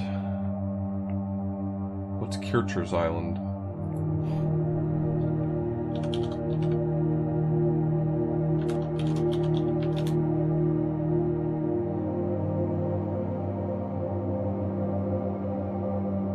A fictional island in the Atlantic originating from an Iberian legend.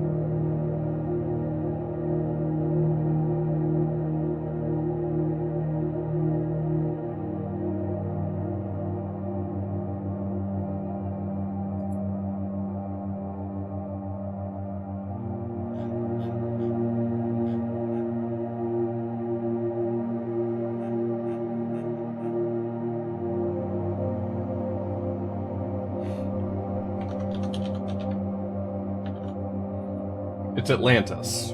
Kircher's Isle is Atlantis.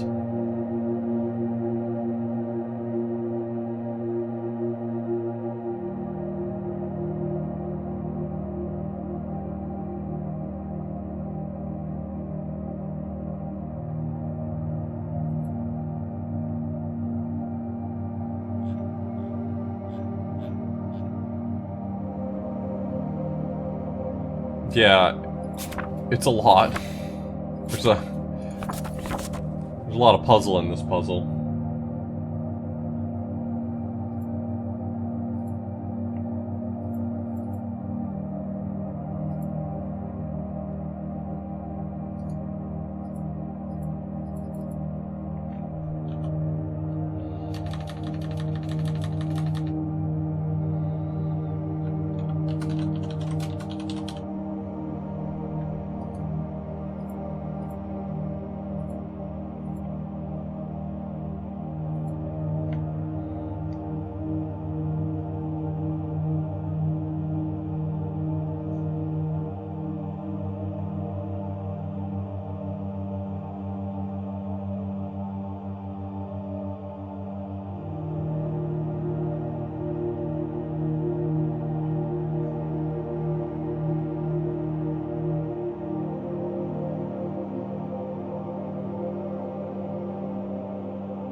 was Atlantis meant to be located?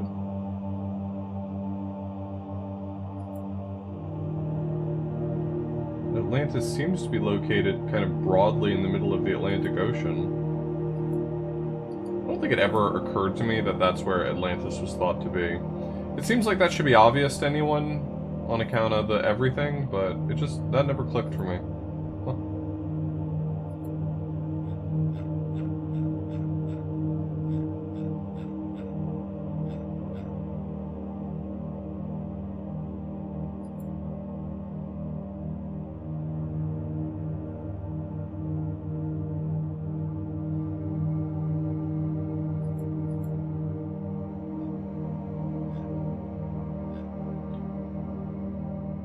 Location hypotheses. Great. This is going to make this way easier for me.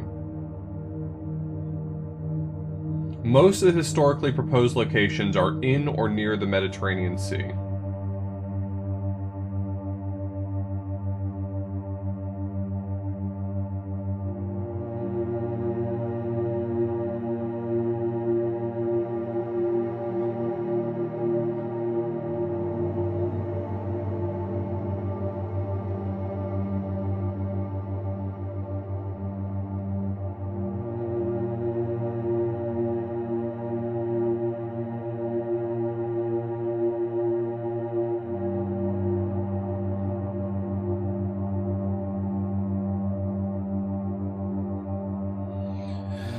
I guess if it's Atlantis, the key here is it's wherever it was located in Kircher's map, depicted on a 1664 map by Kircher.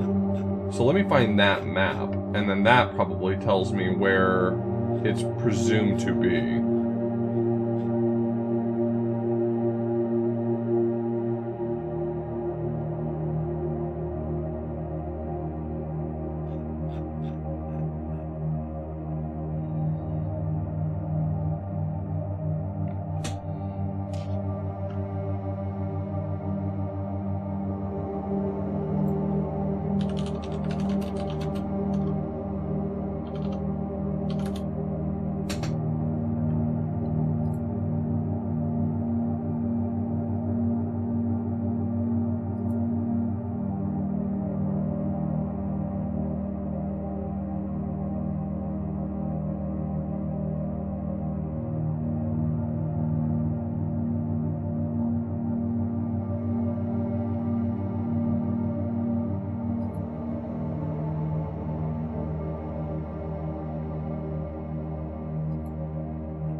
This map makes no sense.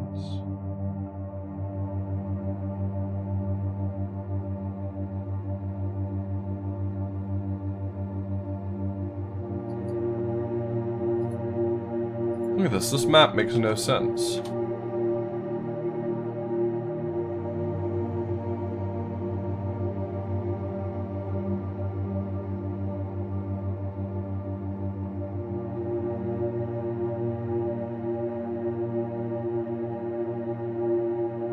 Is it upside down? Oh my god, I didn't even realize it. That compass is almost certainly just upside down.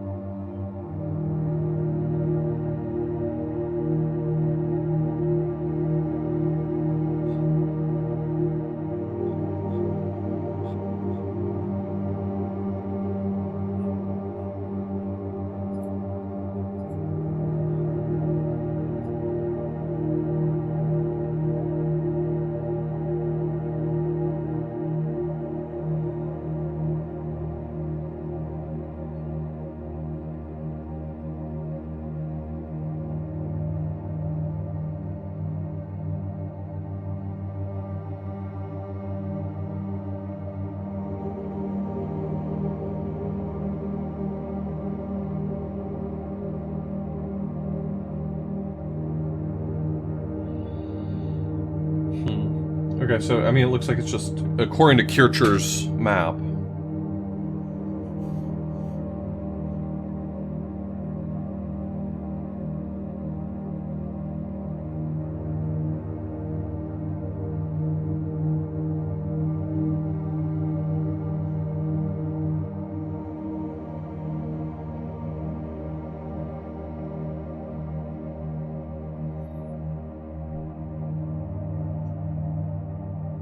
Yeah, he missed out on that one. Let him have this one. So the big riddle for this one for me is Raleigh's End. I could not figure out what that was referring to after like 10 minutes of quiet Googling.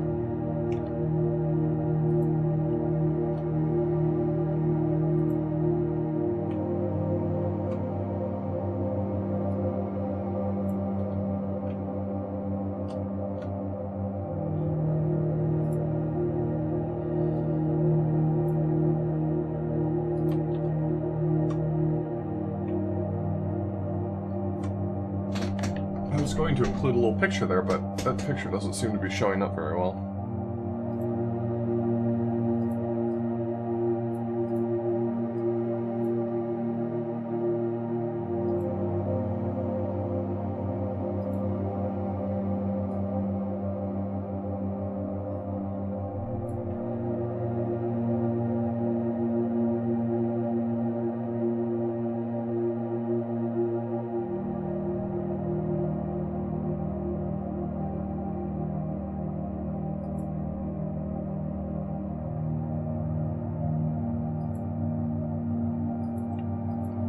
Turned out not to be, Bob. Turned out not to be. Raleigh's End. What is Raleigh's End? Raleigh's End.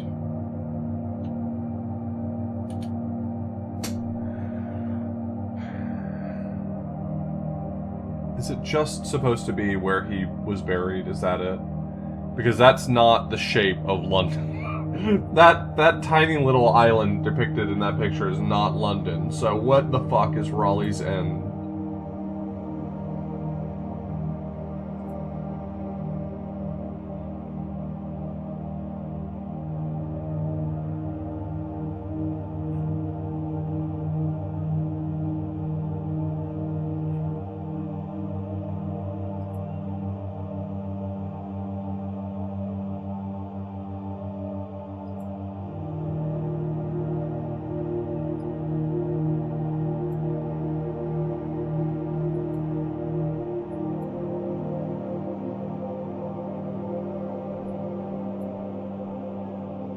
What is the island pictured there?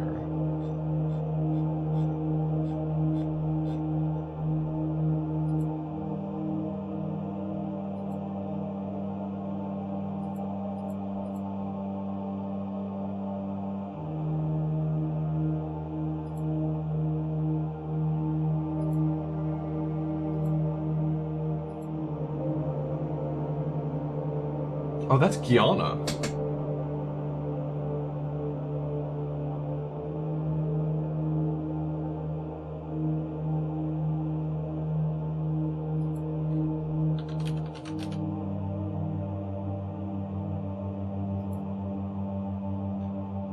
At least in this map I found, that's the exact shape of Guyana, but, like, where is this? That's a lake. Wait, that's a lake? Wait, that's a lake?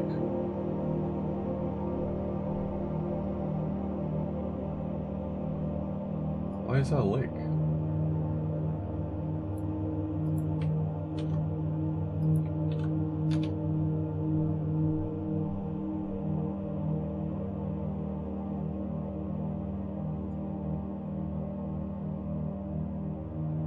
So...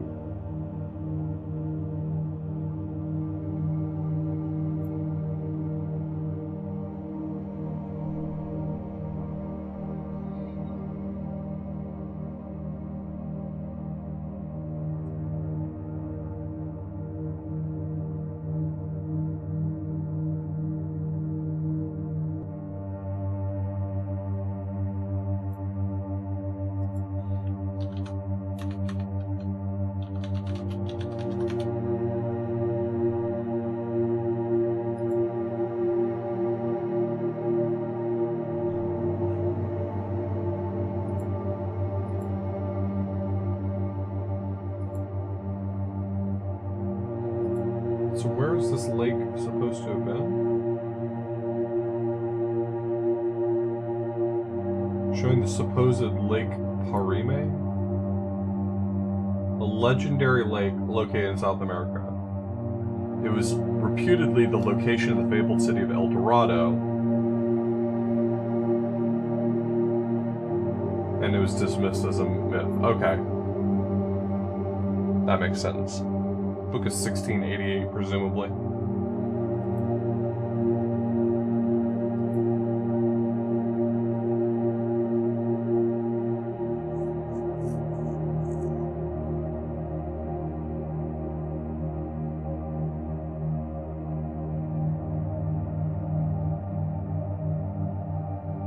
Yeah, these are all fictional places. The Rock of Mercator is a fictional island at the North Pole. 7-Year Island is a fictional island off the west coast of Ireland.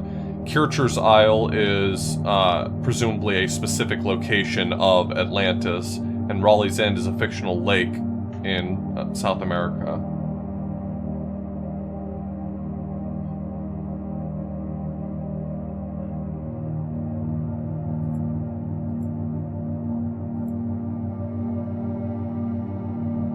I can tell you that, Horrible. I just said it. No, one of the locations being in the North Pole kind of fucks up my ability to draw an X, wouldn't you agree?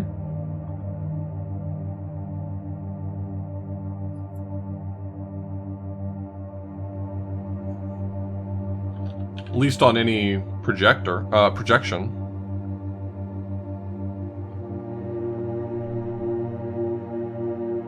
Identify these lands hidden, that should have been a clue, probably, in many a great atlas, and a country marked by an X thus.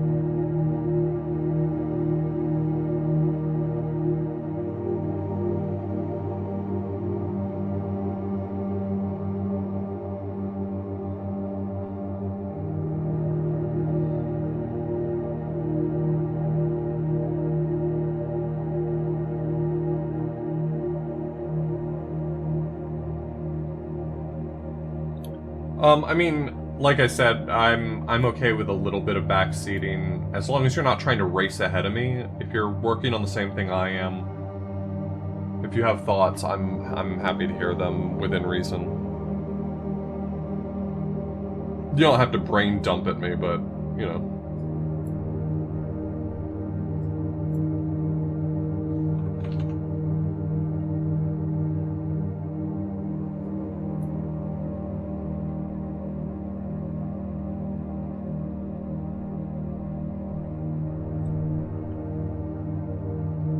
No, not all the maps are upside down.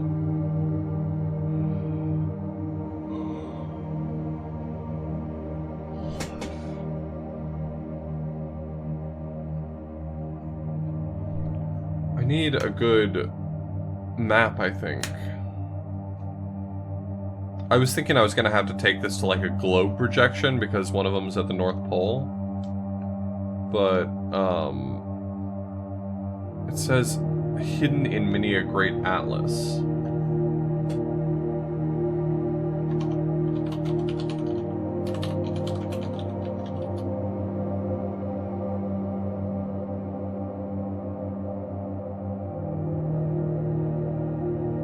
Well, what I will say is that when I look up 17th century atlas, a lot of them are not using the Mercator projection. A lot of them are just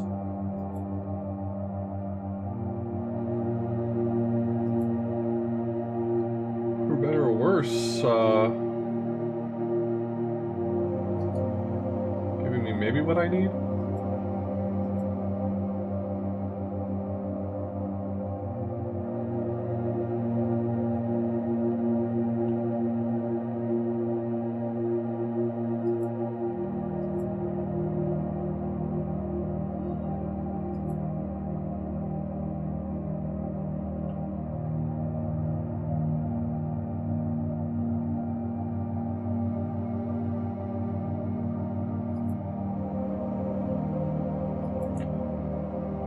The problem is that if I find a map with a projection, it's not going to have a firm place for the North Pole, right? Because it's just going to kind of be, the whole top of the map is toward the North Pole. Which is why I've been kind of struggling with this idea of how do I solve this problem now that one of them's the North Pole.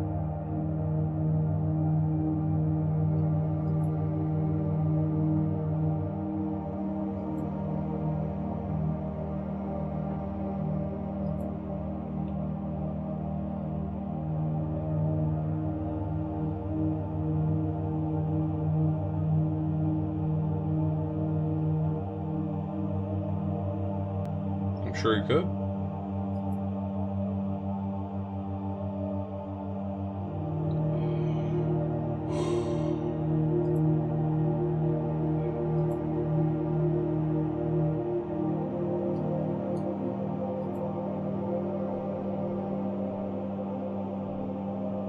I don't know how to make them cross.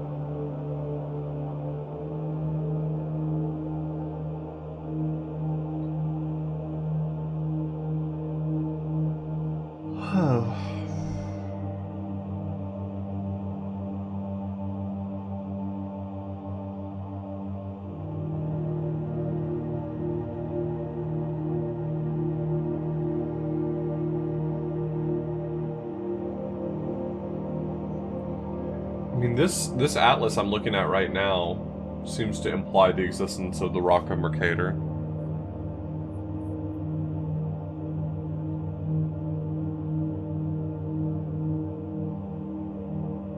Well, I've been live for more than 2 hours and I haven't solved any of them, Corneria, so...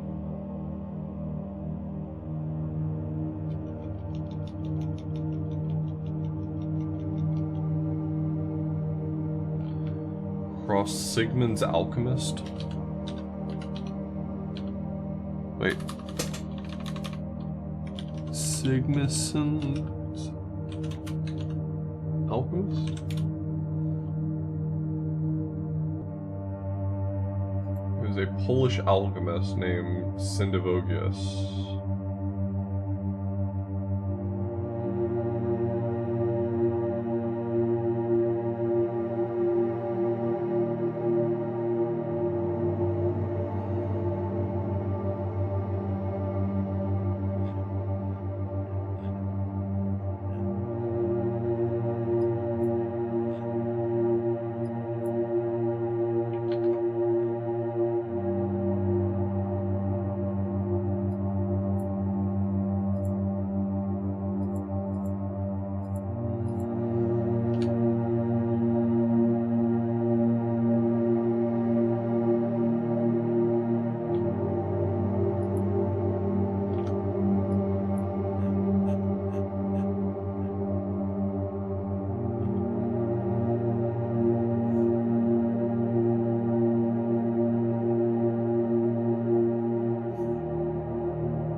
Discovered that air is not a single substance and contains life-giving substance, later called oxygen.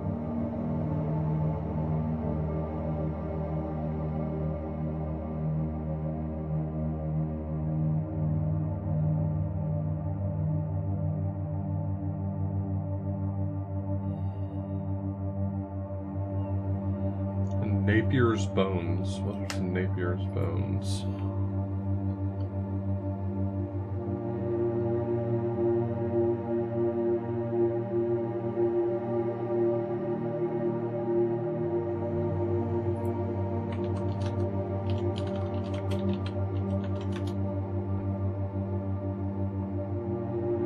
Manually operated calculating device created by John Napier. The calculation of products and quotients of numbers.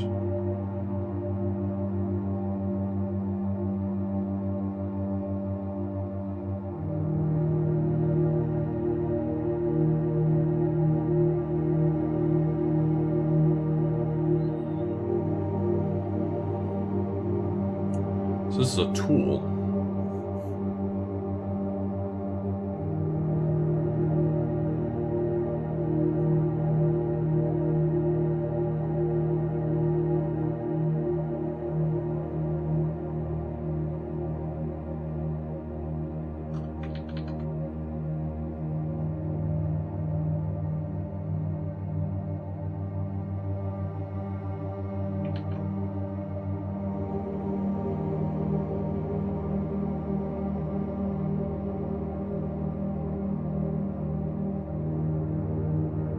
Magus of Cromwich. Magus is a magician.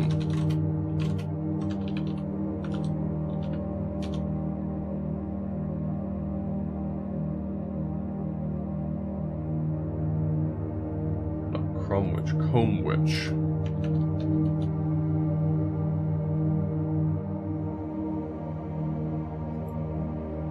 Thomas Charnock was an English alchemist and occultist who devoted his life to the quest for the Philosopher's Stone.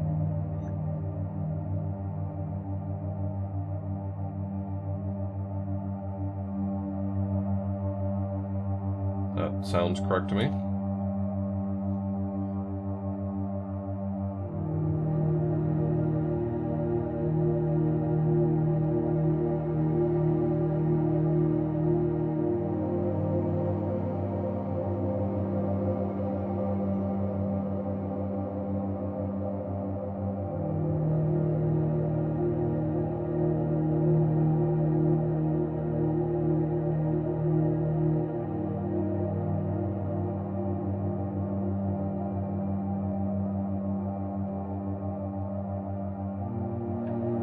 One of the Bersich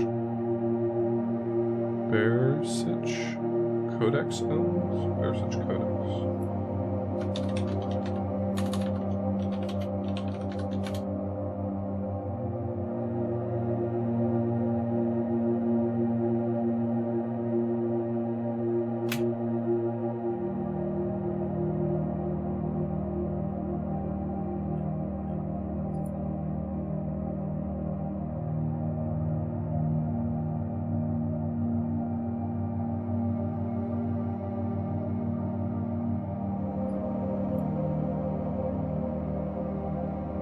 Is this the Voynich manuscript?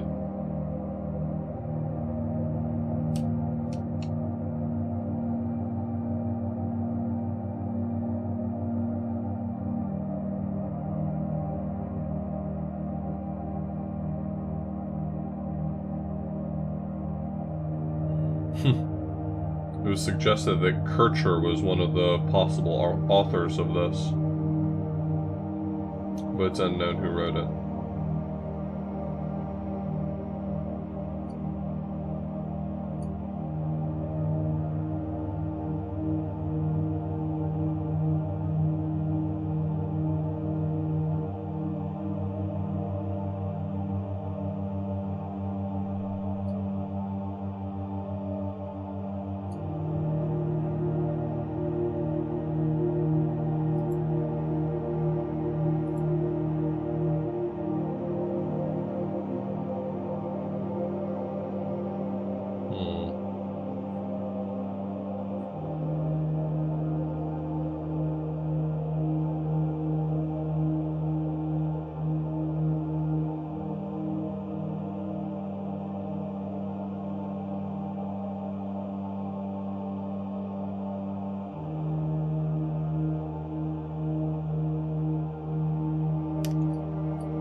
Oh, that's true. Could be a Minecraft puzzle.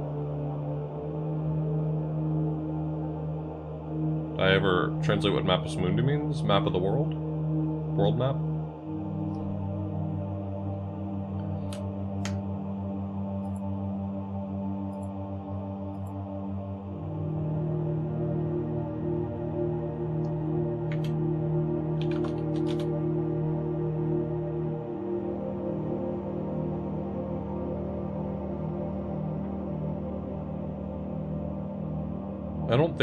I don't think Berst Codex owns is one thing. I think it's prose. Cross Sigmund's Alchemist and Napier's Bones, Magus of Comwich, and the one Bersich Codex owns. Yeah, owns is the verb, right?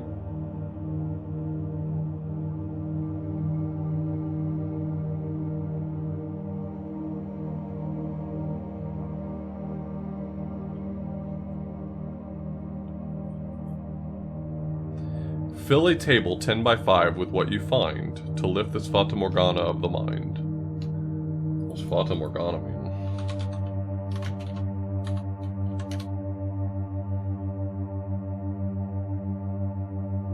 Morgan Le Fay? Morgan Le Fay? Really?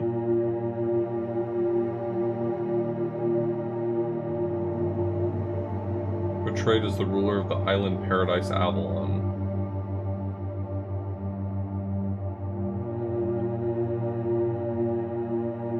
Fata Morgana is a mirage.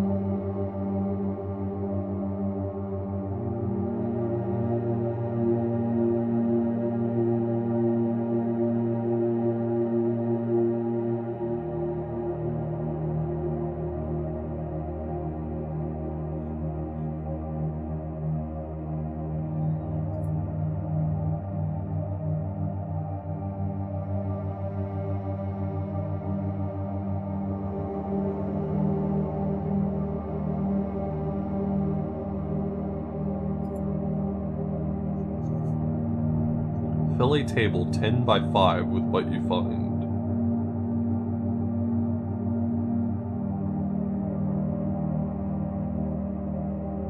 What sort of table 10 by 5 would I generate from those things?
Yeah, go for it.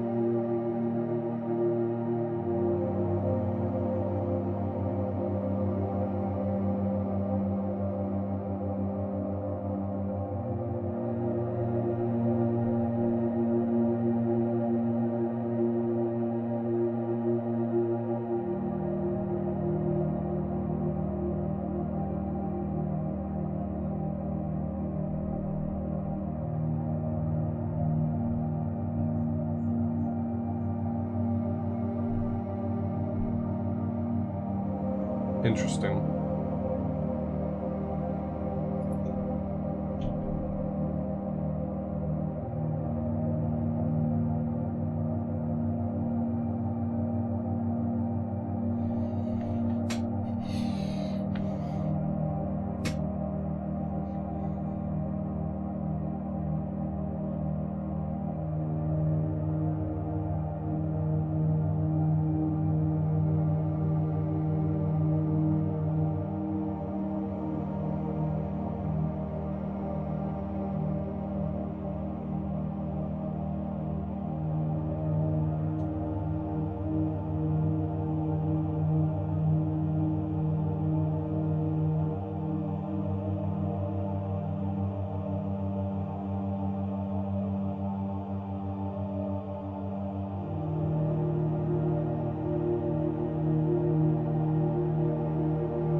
So looking at this,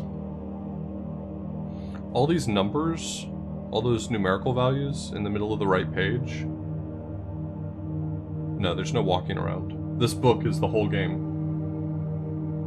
These numbers on the right-hand side have a really unique, interesting property to them.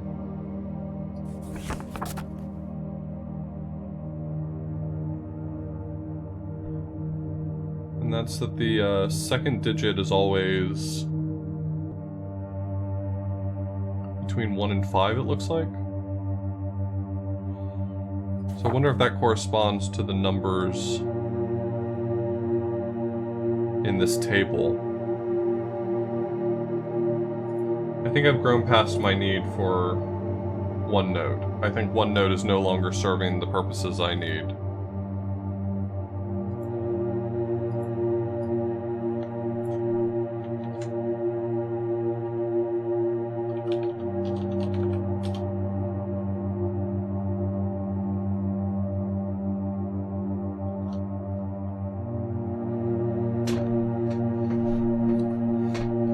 So I'm focusing just on Mapus Mundi right now.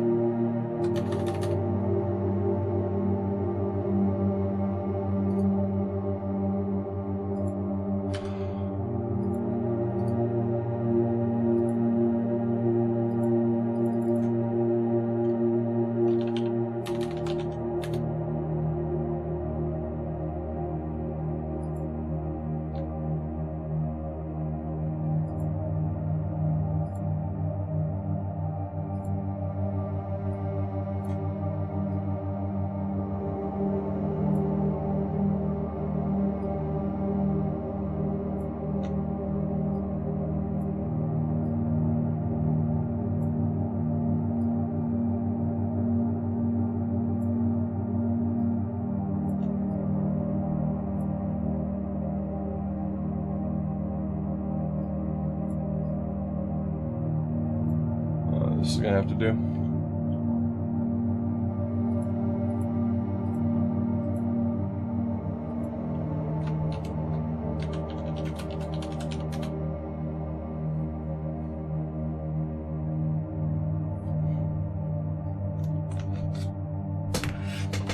Thanks, tablet.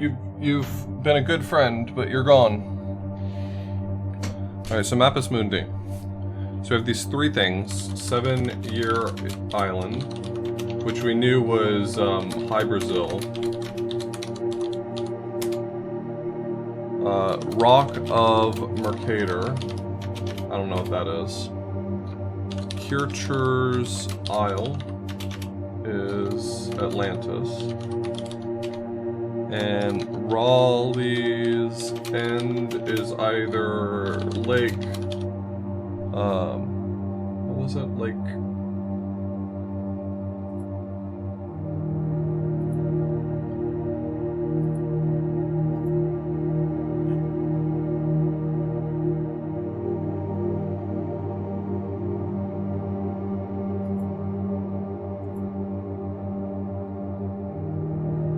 Parime?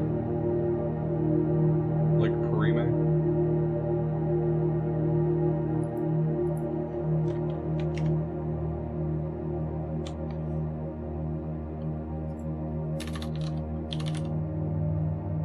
Or El Dorado. Well, what's the fictional place associated with Rock Mercator?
Did not.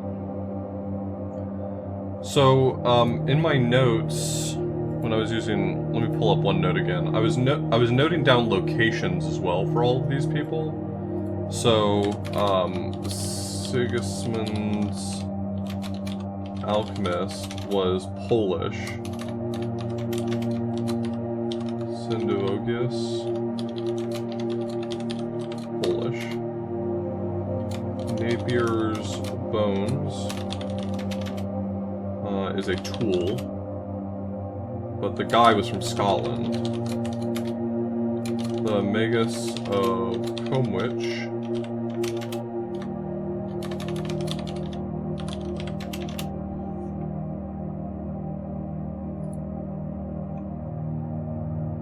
make this easier to see.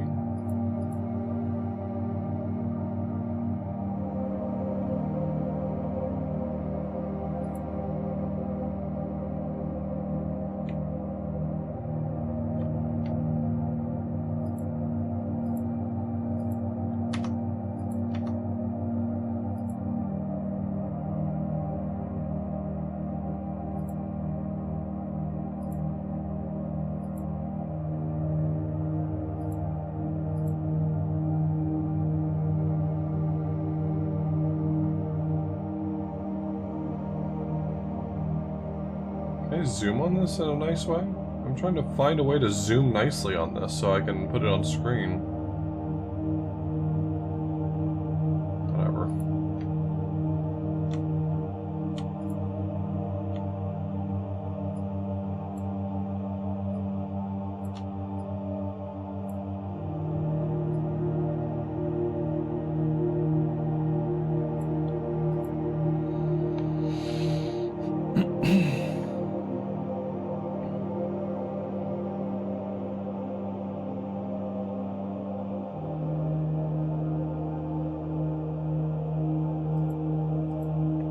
Wickham, which is an alchemist from West England. And the Bars Codex is equal to, that's...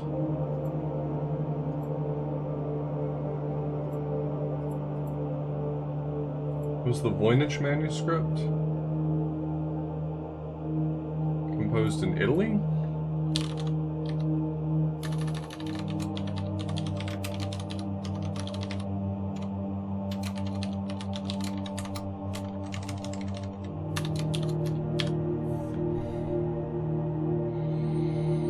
Though the Voynich manuscript was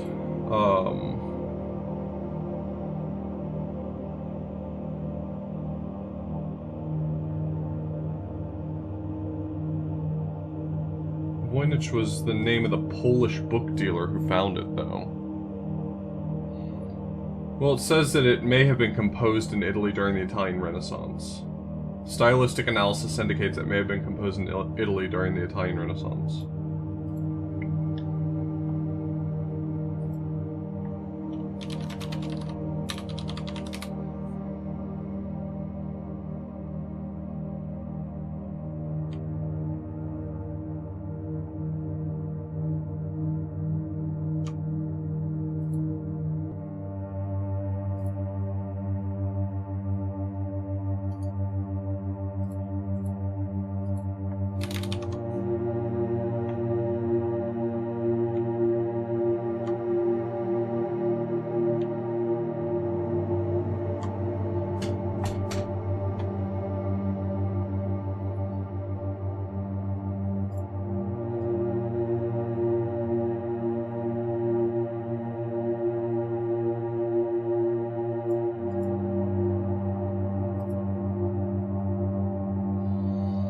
Maybe, but I'm starting here.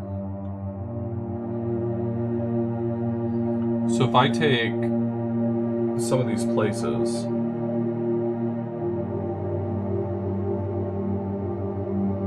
Poland, I don't know where in Poland though, where's Sendivogius from?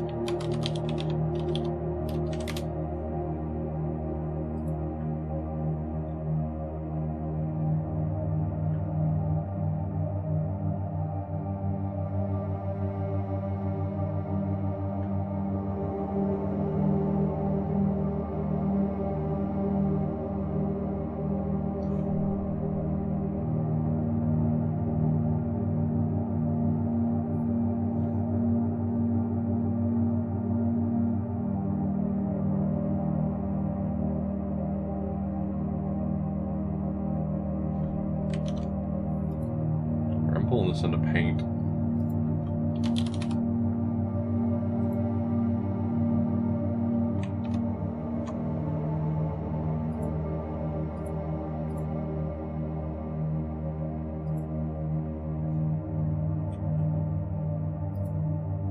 Okay, so here's the map in paint. If I take Poland,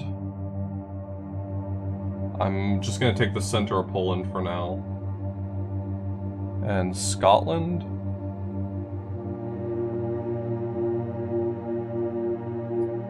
It's what, up here?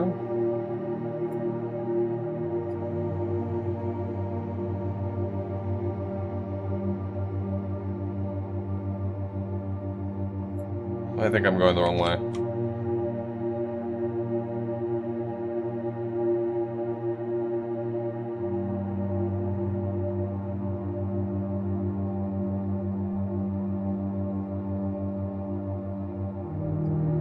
So if I go from here to Poland, does that do something? And then from Italy to Scotland? That seems to cross in Belgium. Is that the line I'm supposed to draw?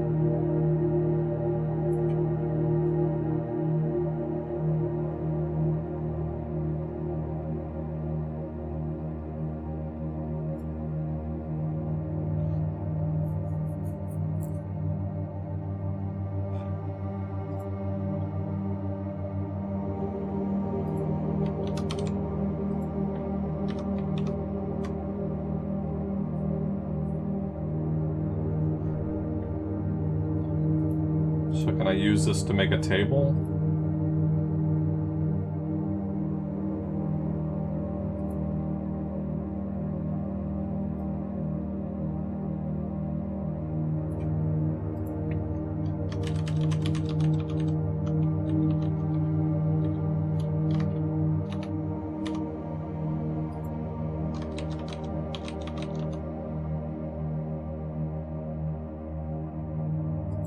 So if I do like hydroxyl,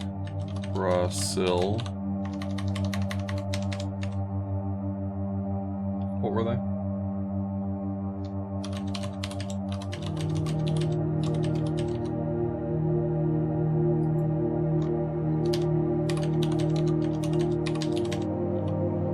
Atlantis, yeah, okay. And then El Dorado.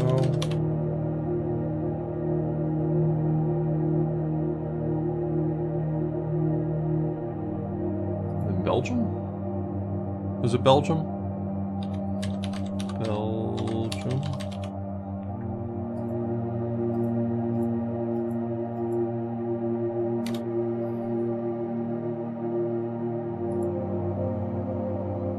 So I want to see whether or not my idea was right. If I take these 75, 25, 53, what does that give me?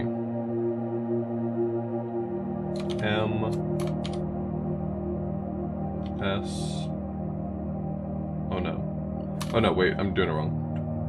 M E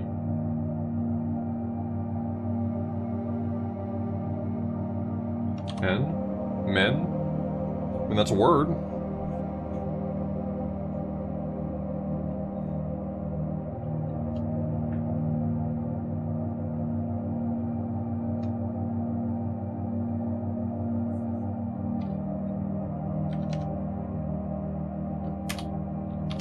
$63, $11, $25.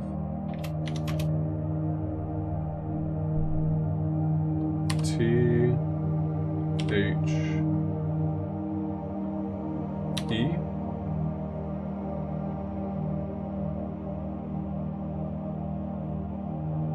$53.84 gives me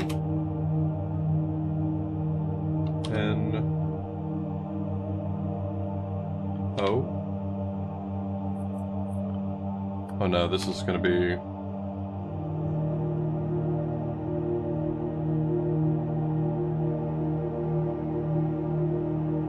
it's gonna be nonsense, isn't it? 35, 25, 74, 45, 25.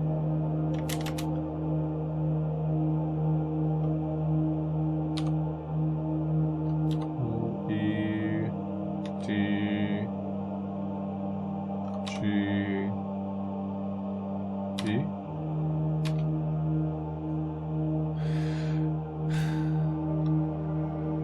$45, 64, 55, 53, 25, 74.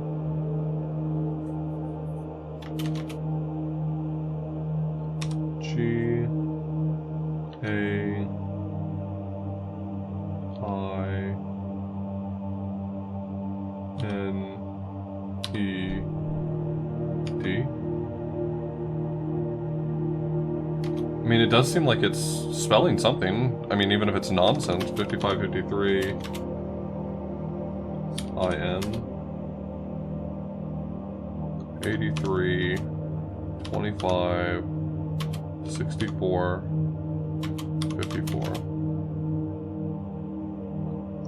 S E A R, Sear.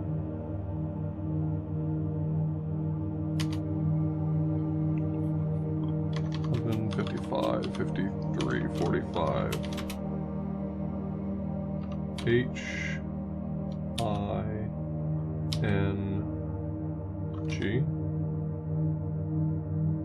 What?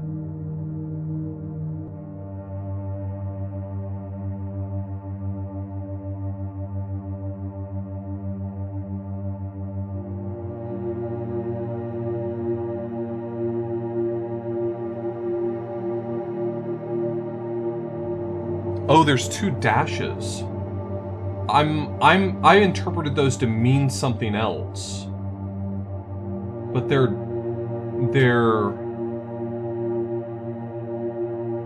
missing letters.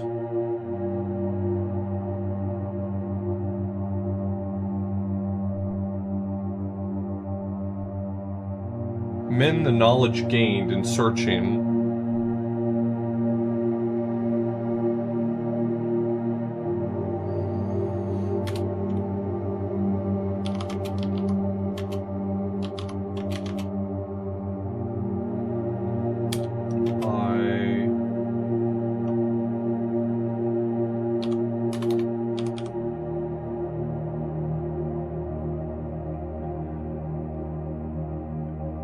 Searching.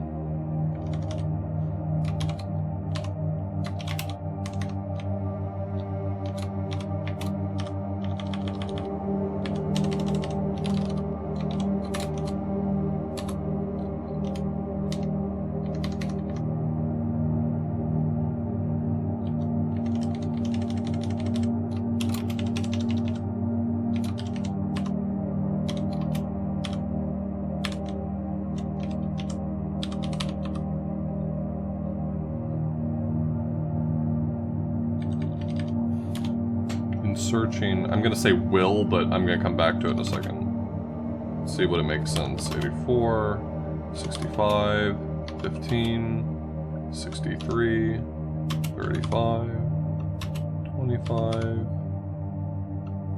83, 83. D, O, U,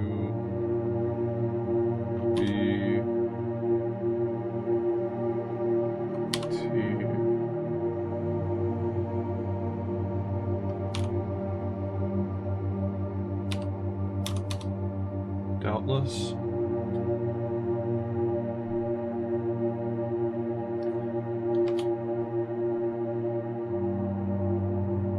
$32, $54, $84,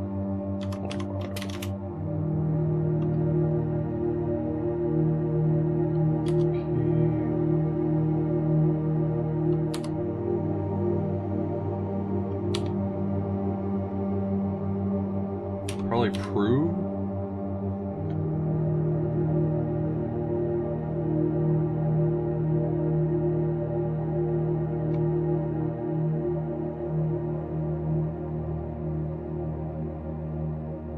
There's no V anywhere in the text, though. Or W. So I don't think this is giving us anything. It was just letters that didn't appear elsewhere that we had to figure out from context.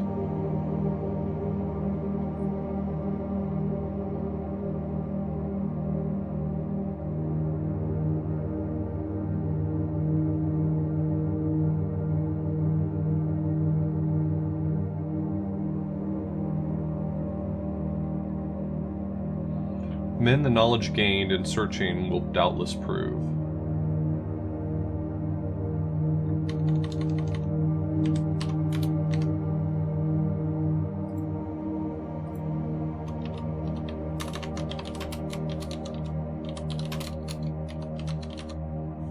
Okay.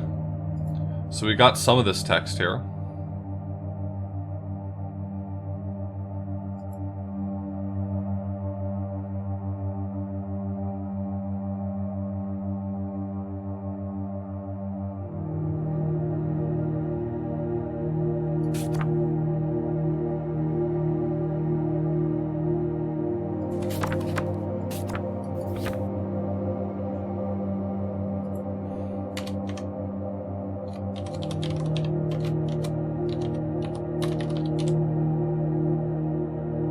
I don't know. I think that once I've solved enough puzzles to be able to do all of these little snippets, that they'll all together say something.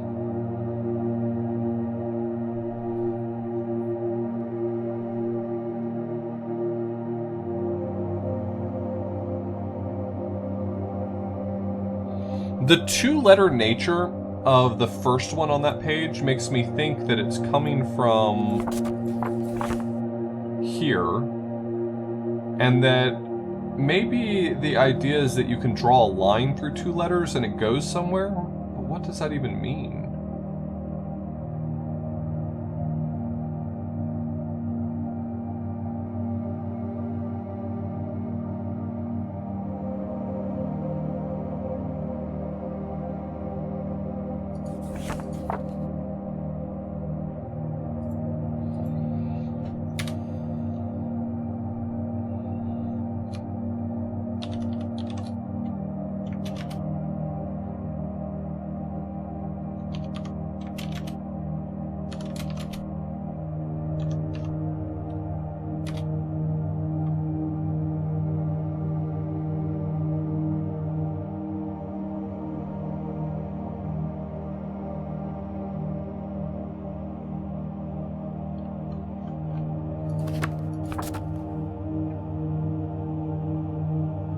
Which one are you? If you're talking about the symbols at the bottom, the alchemy symbols, I don't know how to read them yet, so.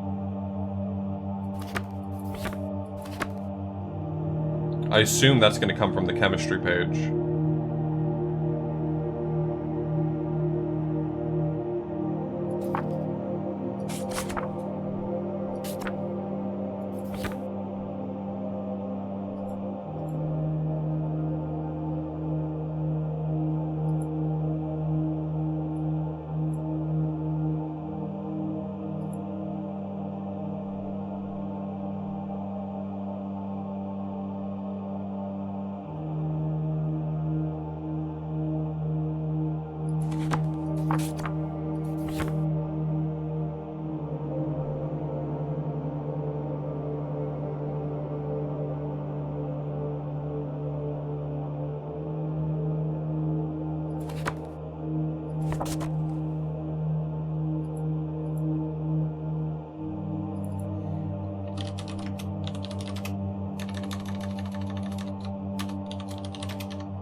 I've only Googled one thing so far that ended up pulling up something that was pointing at this game. I think this game isn't, like, super broadly known in such a way that it's as dangerous, but, you know, tread lightly.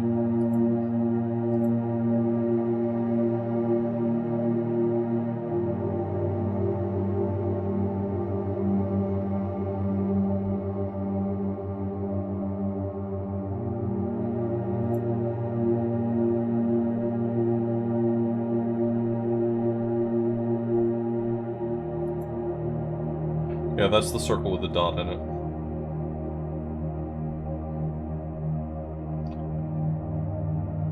But it's not the sun symbol. It's an ancient Greek theta, which corresponds to the number 9.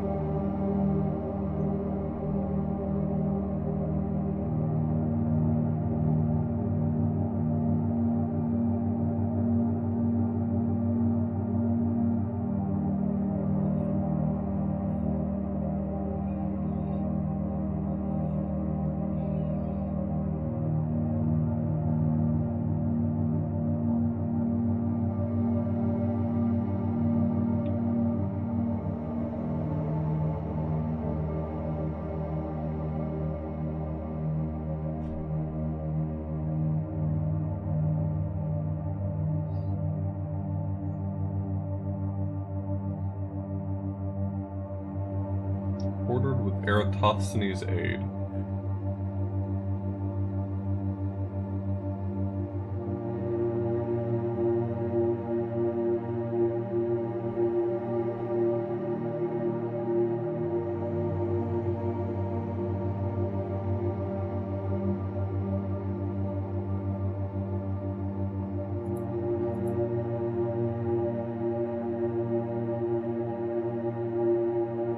He might have, but the reference here is that there's a sieve of Eratosthenes that can be used to generate a list of prime numbers.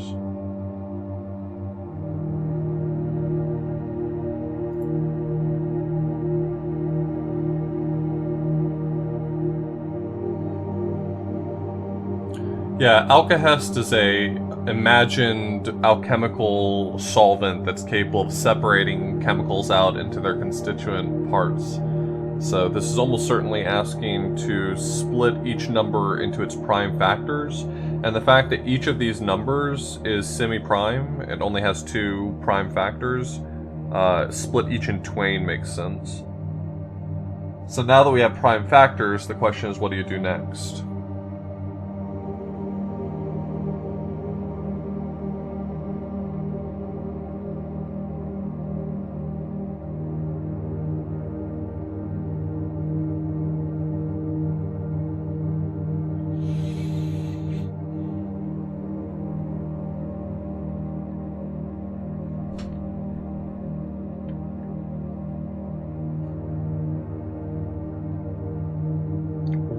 With Eratosthenes' aid.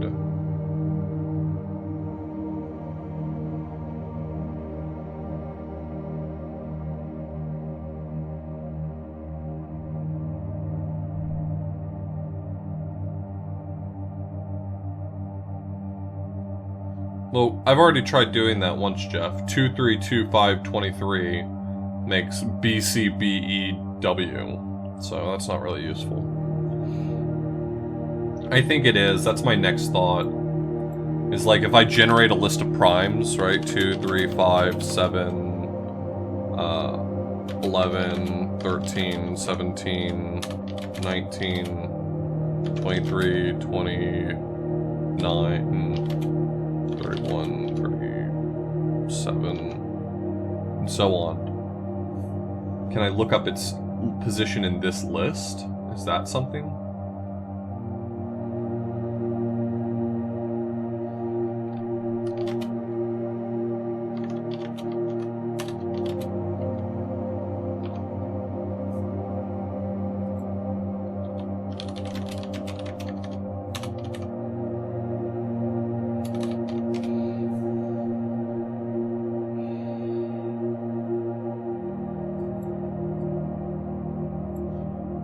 Here's the list of all primes up to 100.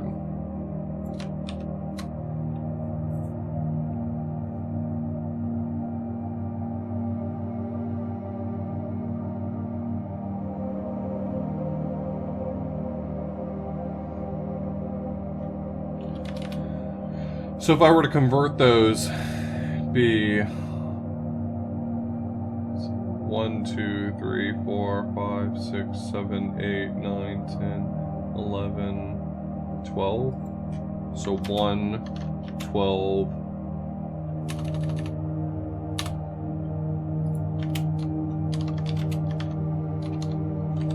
This would be 2 and 1, 2, 3, 4, 5, 6, 7, 8, 9.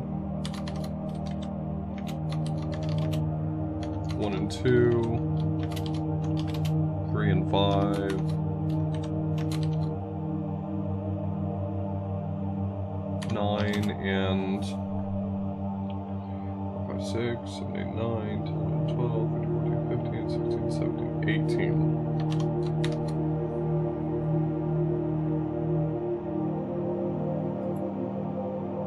What does that lead me to?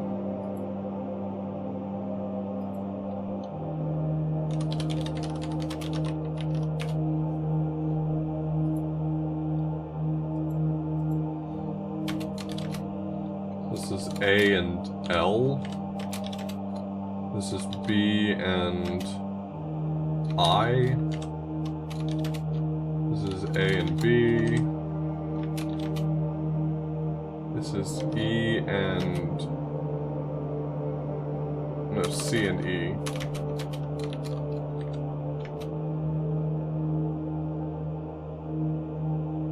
This is I and R.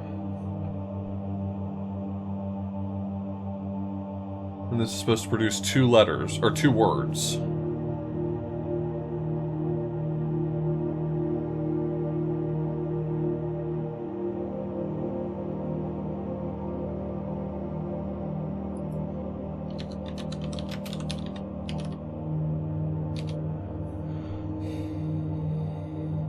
Fibonacci is the Book of Calculations, a historic 1202 Latin manuscript on arithmetic by Leonardo of Pisa.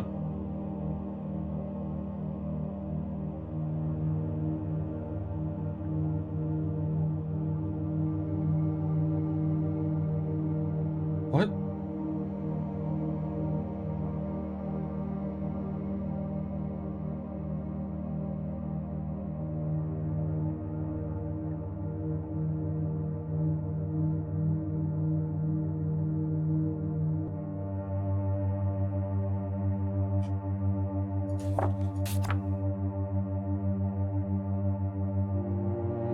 Is there anything in here that seems like it would make use of that? It doesn't seem like it.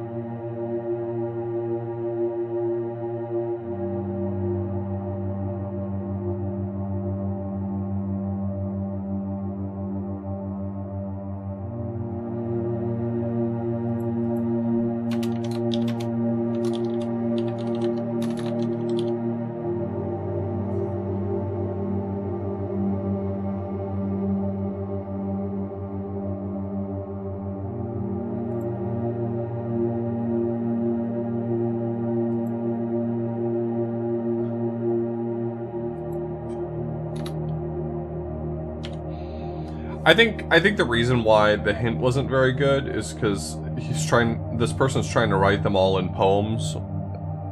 I think that's a real mistake.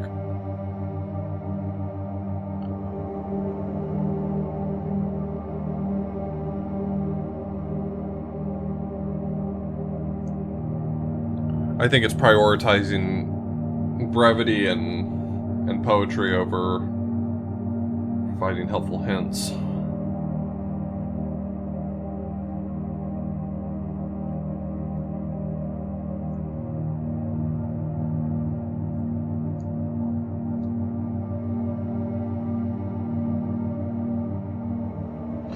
Again, that's fantastic, stellar stuff, but really doesn't seem to apply to anything here.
I know that some of the astrological symbols correspond to chemicals.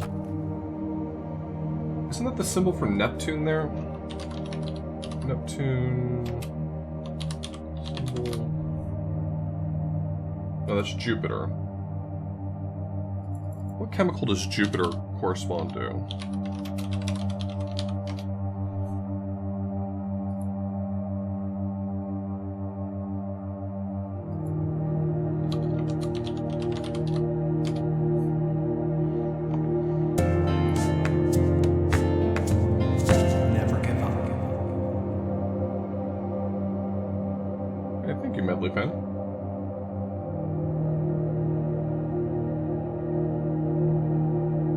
In alchemy, yeah, I'm not stupid.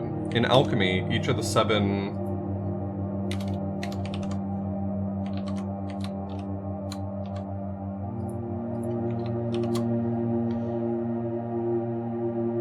so Jupiter corresponds to 10. So is that telling us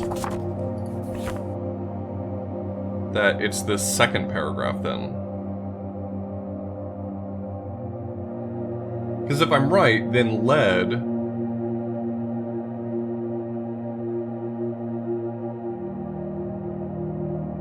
should be the one that corresponded to this puzzle right here. And what's that symbol? Yeah, that's the symbol for lead. Right there, Saturn. So the page on the left is telling me which puzzles it corresponds to on the right. So tin, the second one down, is Jupiter. It's the Jupiter symbol.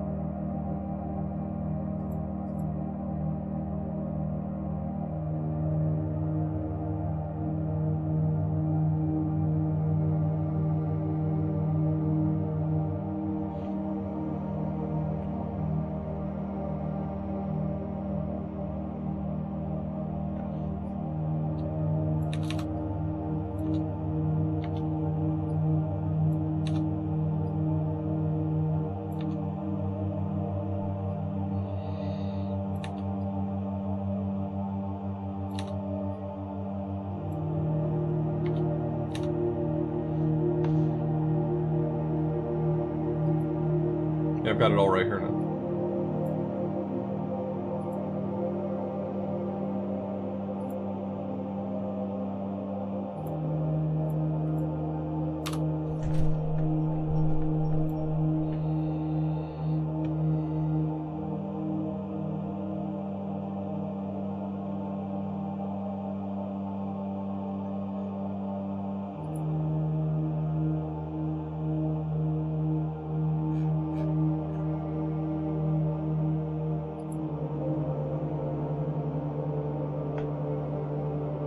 I'm just gonna keep this picture for my notes. I don't know if I deleted it or something. Probably just to make my life easier, but I can put it back.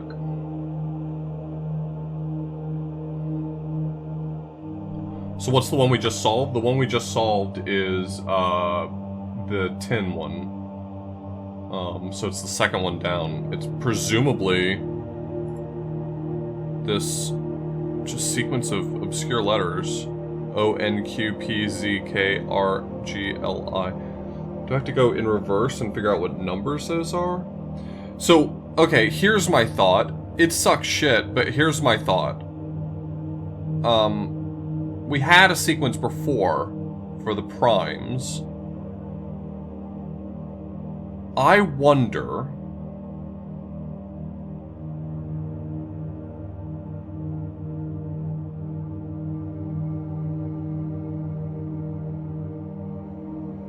if I'm supposed to take those and bring them back to the list of primes and then forward through the Fibonacci sequence.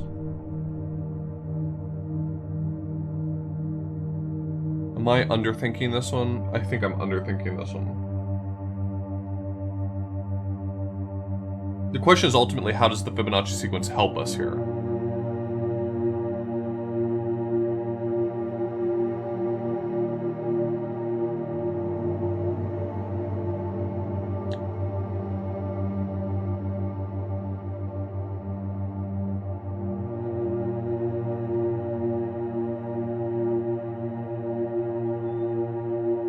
Well, the hint from Numero Sanctum already told us that we're dealing with Fibonacci. The person Fibonacci.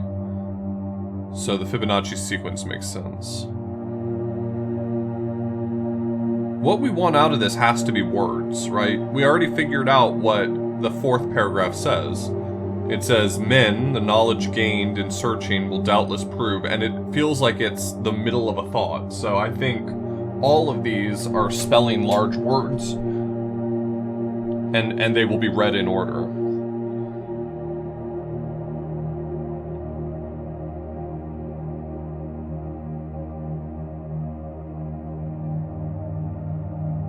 Hey, thanks, Arkrantz.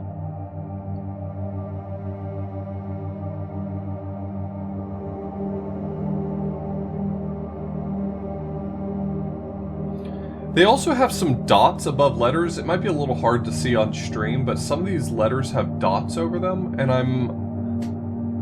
I have some speculations about what those dots mean, but I'm not sure yet.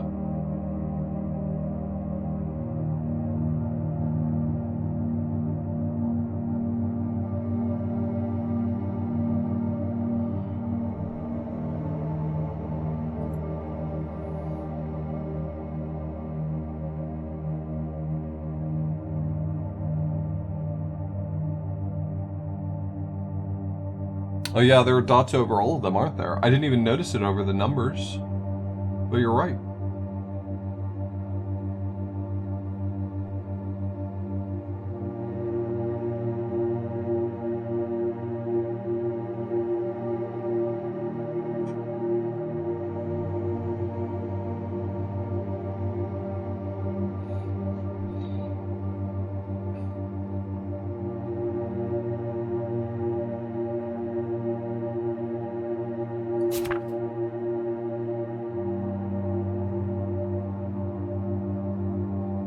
What this is.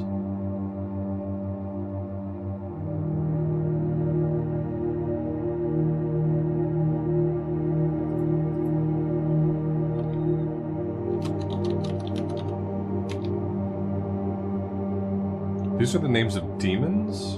Wait, are these the names of demons?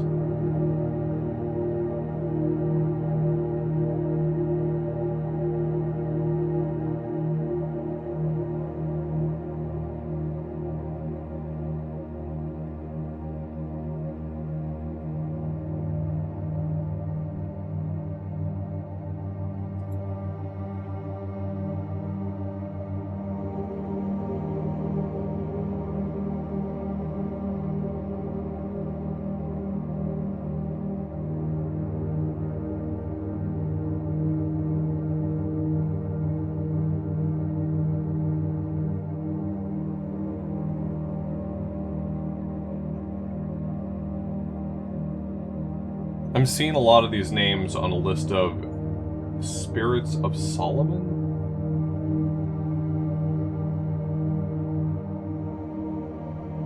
The fuck is this website I'm on? How did I end up there?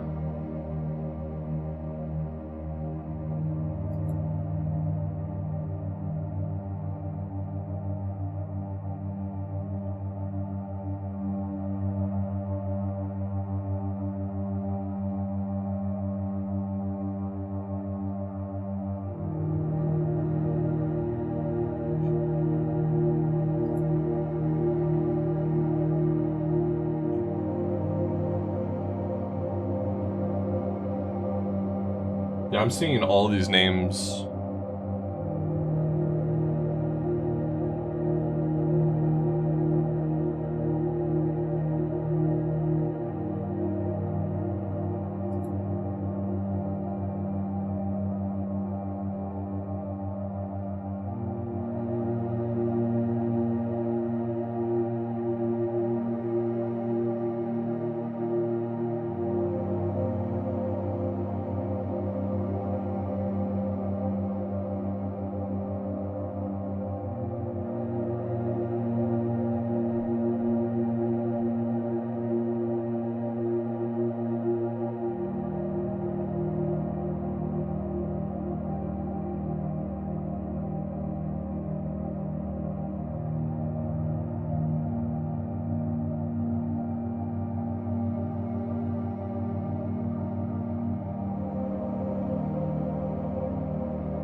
mean, I guess that's what Tabula Demonis is trying to say, huh?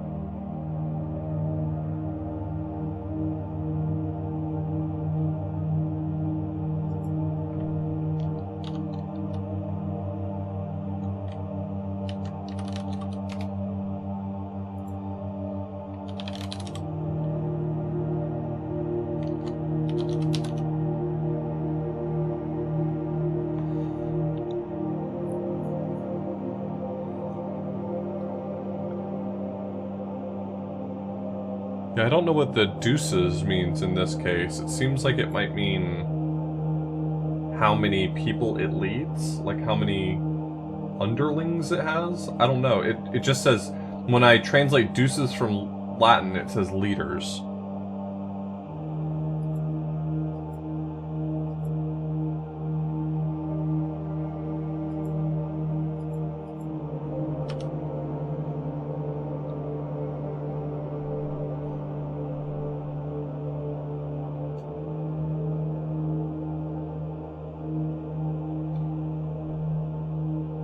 Huh.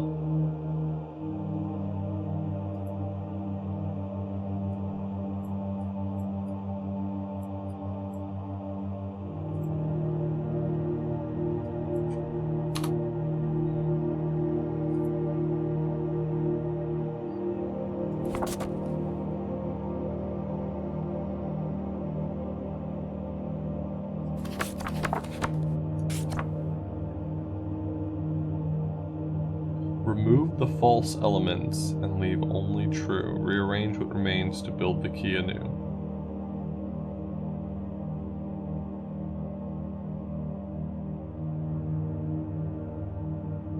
I don't know where I would find most of these symbols. I mean, I recognize a few of them. That bottom one looks like a sextant. The bottom left one looks like an apple. Top left one is an hourglass, obviously. The right one is a crescent moon, but...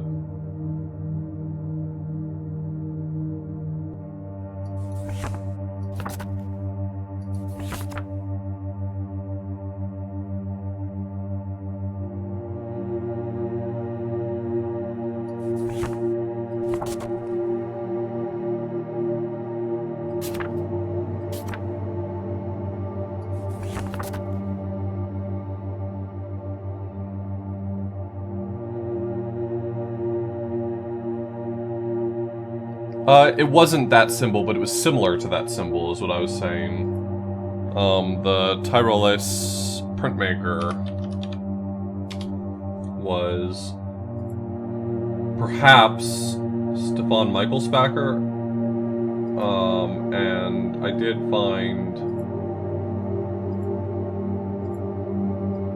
find a symbol that looked like it, at least in style.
was published in 1663.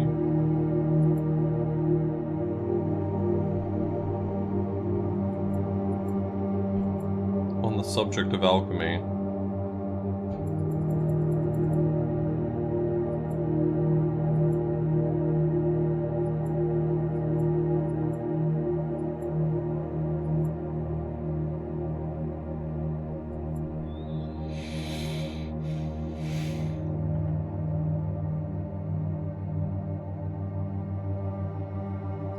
Is this guy the only tireless printmaker in the entire world?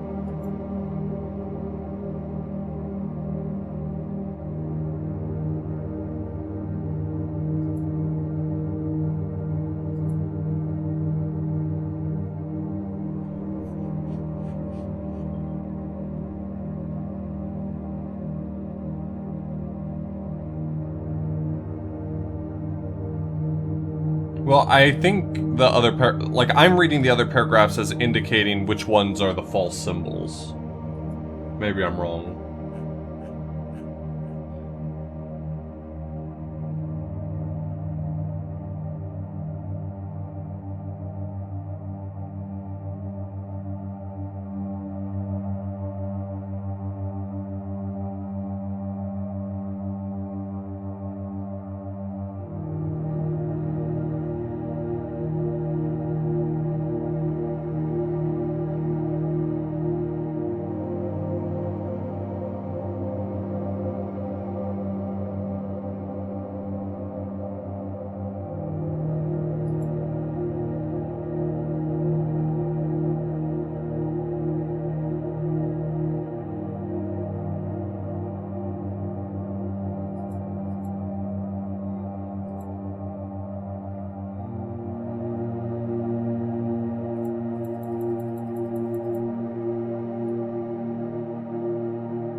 Okay, well, here's the book by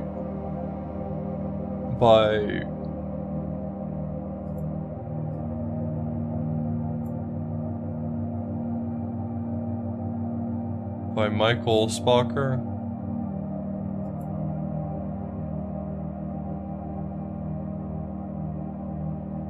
Can we write down what all the symbols are?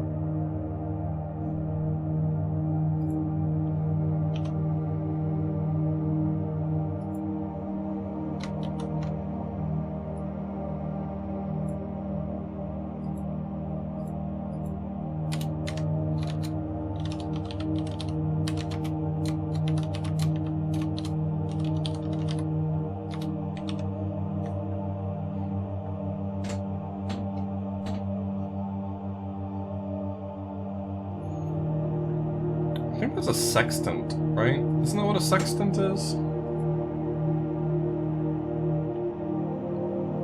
Well, I put them in my notes.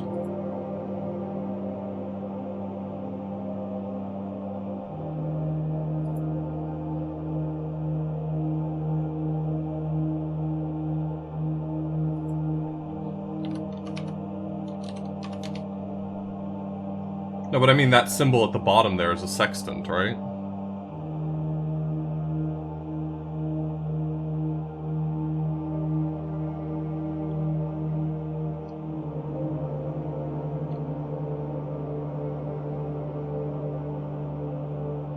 Damn, that'd be wild if true.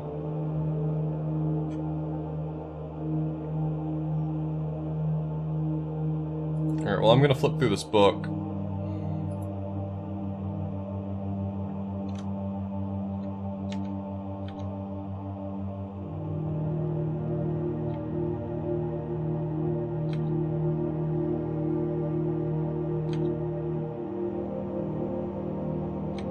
Damn, y'all got pictures or anything?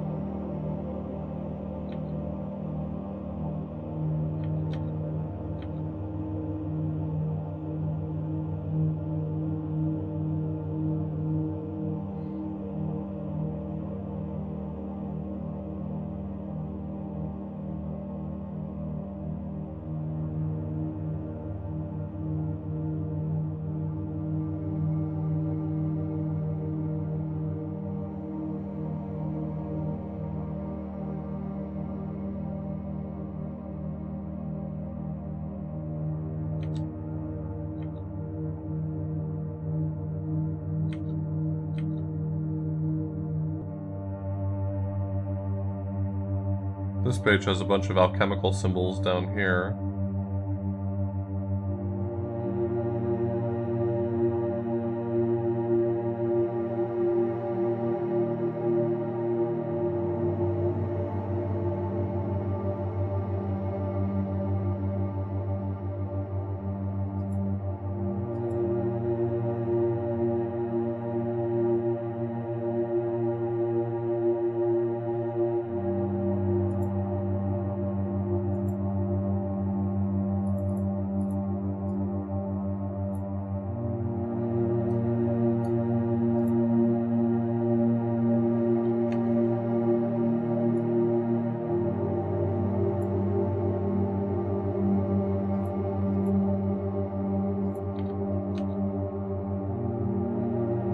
How do I zoom in on a specific spot?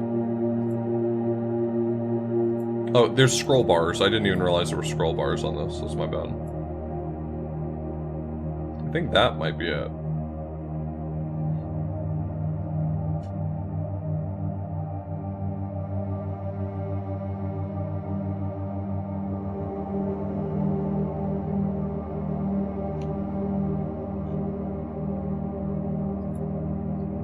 Because that's the face of the moon.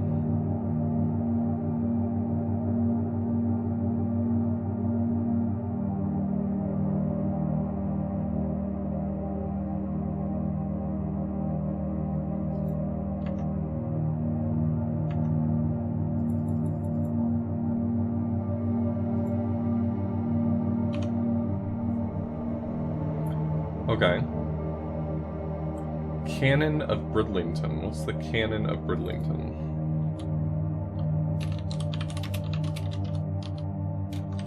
George Ripley. An author, an alchemist.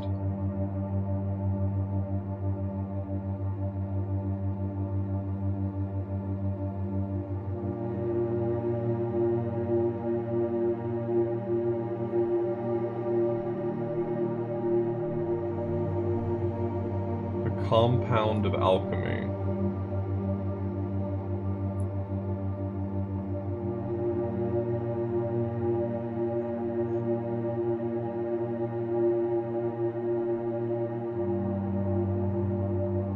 I think so.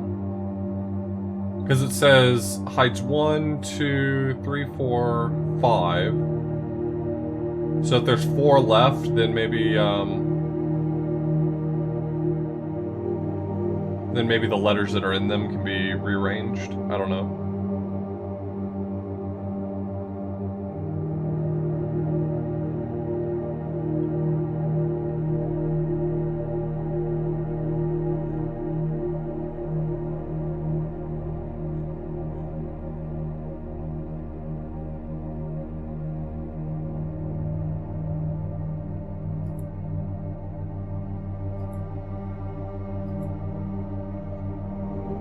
Here's something interesting.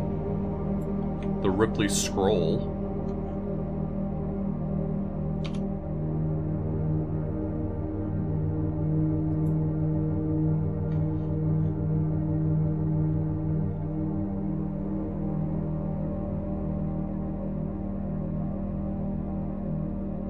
This kind of looks like an hourglass almost, but I don't think it is.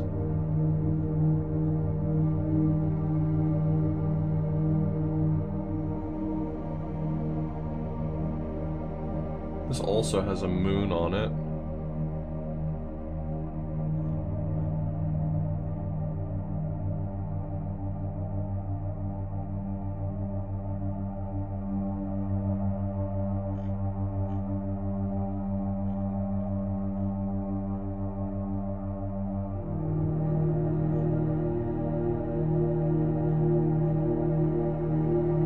Ah, I think we found it.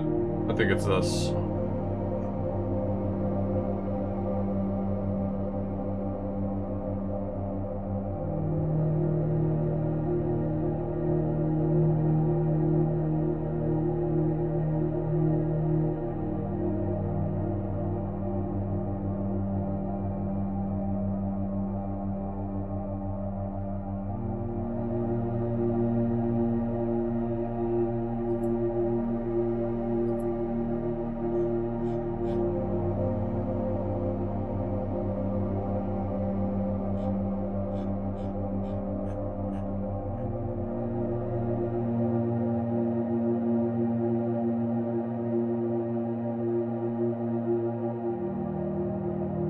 No, you can't write in the book.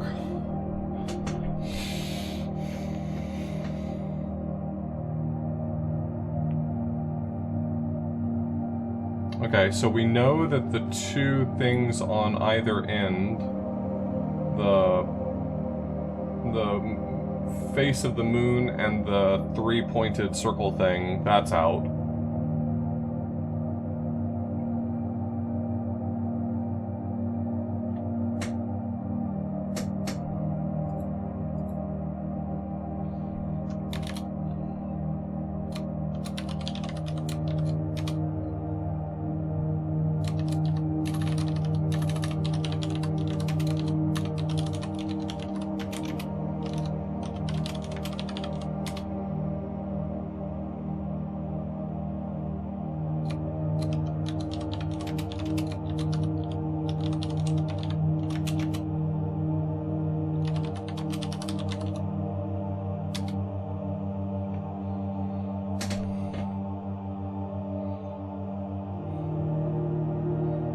So I'm looking at the Wikipedia page now for...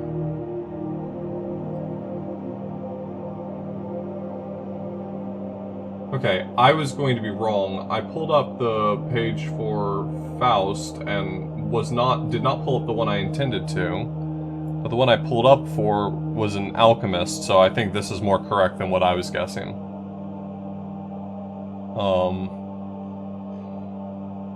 For some reason, I immediately thought Goethe's Faust, but that's almost certainly not right.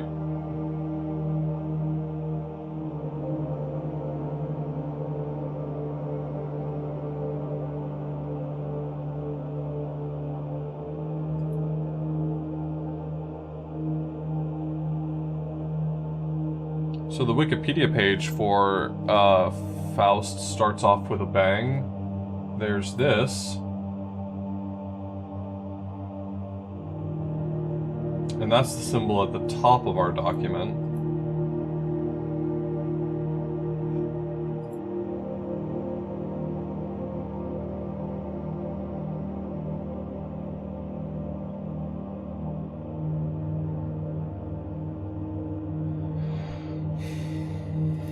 But it says Faust contains two, and I don't recognize anything else in this picture.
Okay. Something new, I guess? So I'm looking through this document. This is, the Praxis Magica Fausti.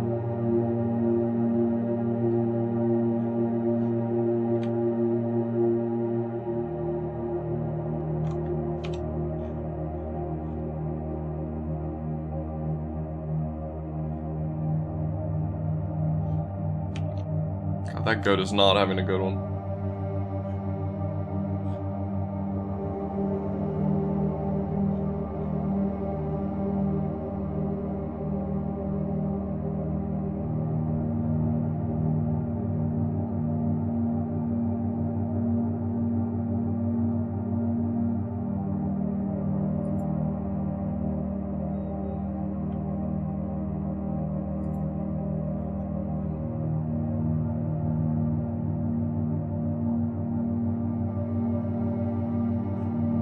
Yeah, I saw that too. It kind of reminds me of the RMB that's at the beginning of the book. But I don't know what this refers to right here.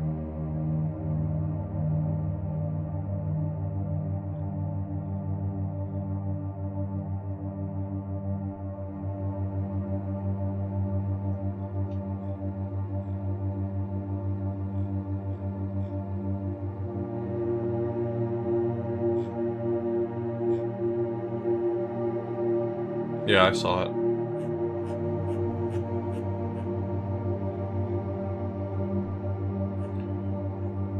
It might be this.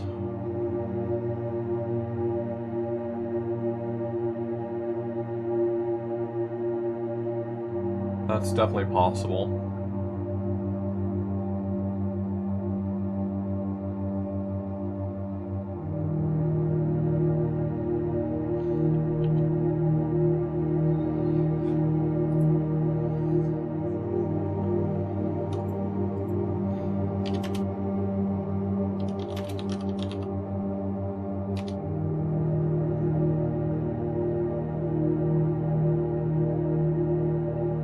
Last in the Eternal Alchemist Laboratory.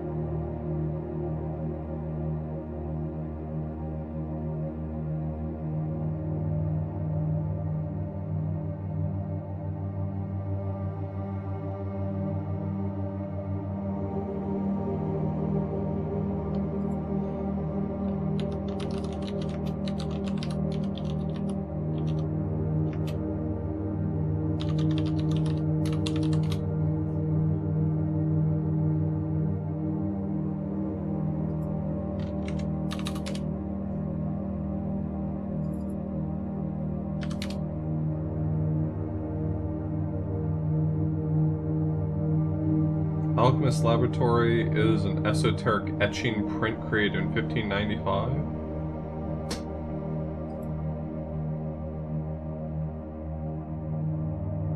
Wait, what?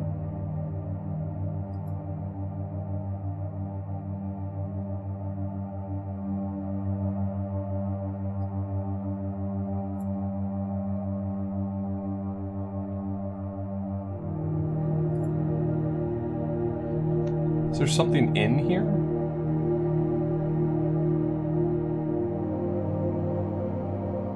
Is there like a sextant here that I don't see? That would be the most convenient for me.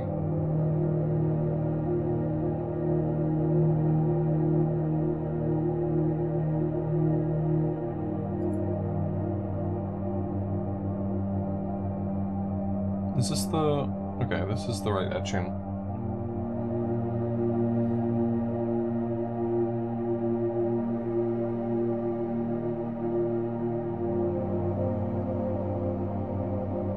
I don't see an apple. I don't see a sextant.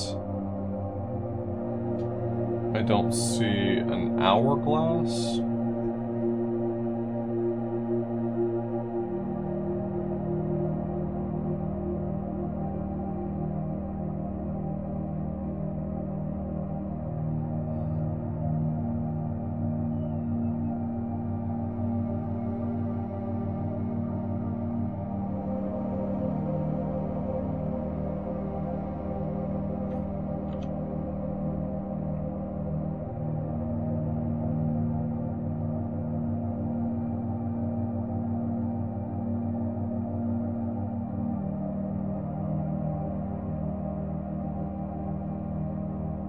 Is this the right etching?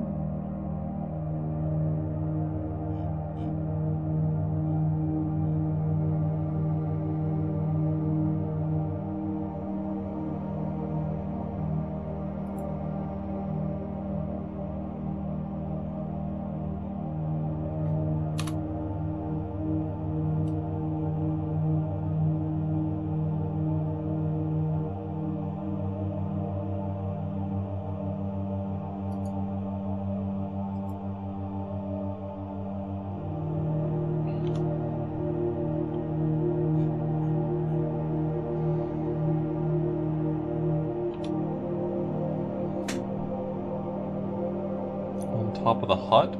This thing? Doesn't seem to be a symbol I'm missing. The symbols it could be still are an hourglass, an apple,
I think that's an hourglass.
Yeah, if you watch this, you will die one day.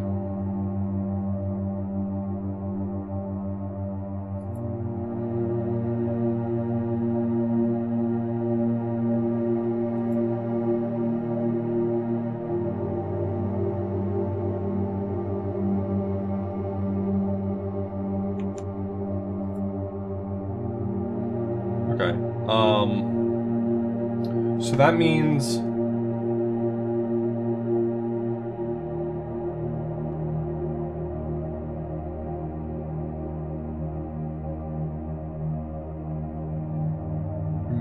false elements and leave only true.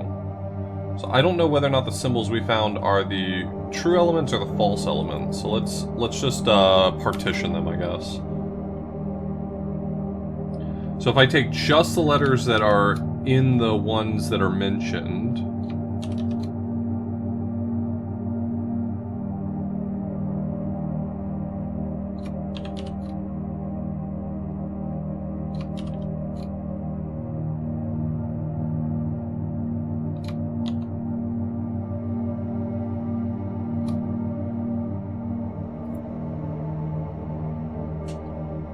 that's an E? This looks like an E.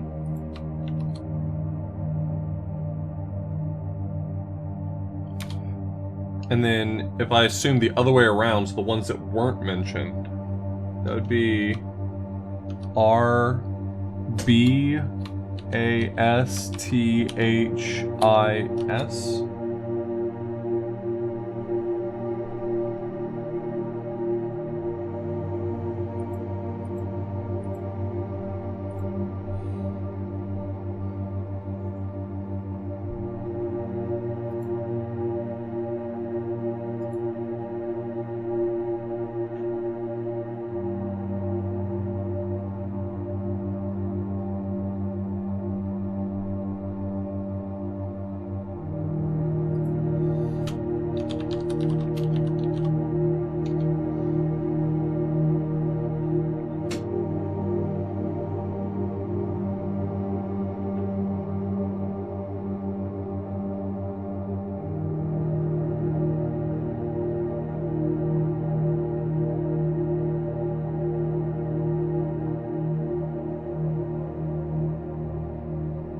I love anagrams.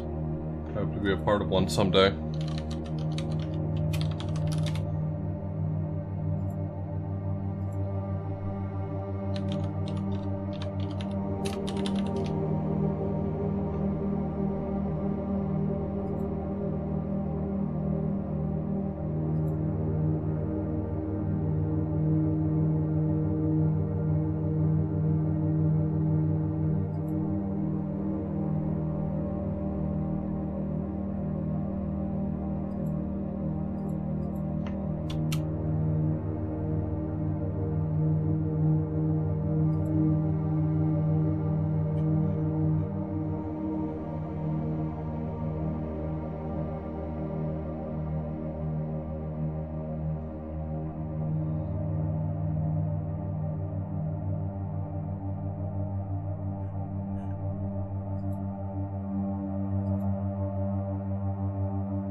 Okay.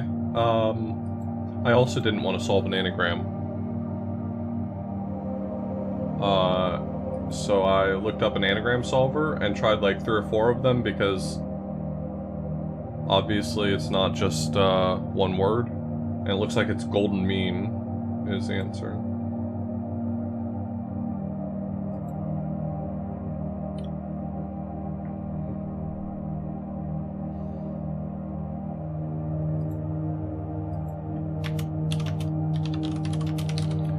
Golden mean is the desirable middle between 2 extremes.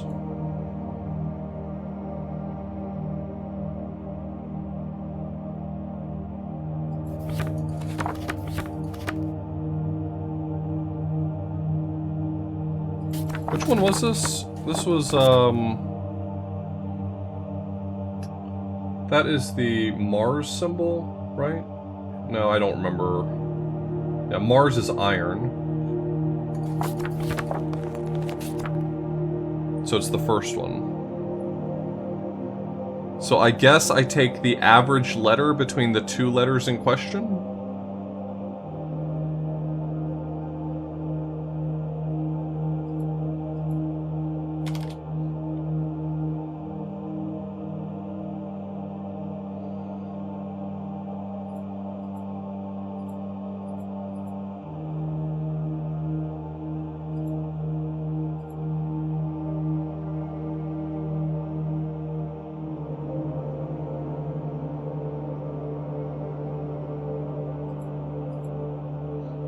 The first one's Y, M and Q is O, S and W is U,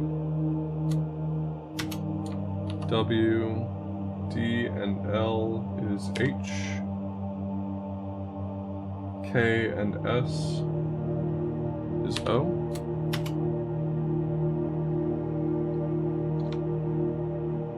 O and U is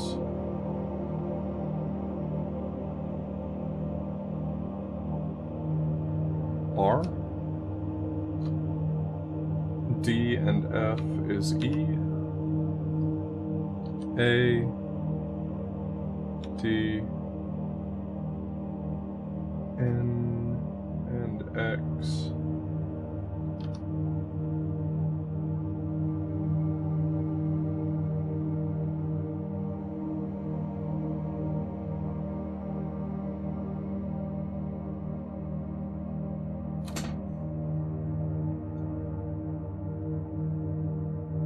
Reads. Alright. Just stay. I'll get there.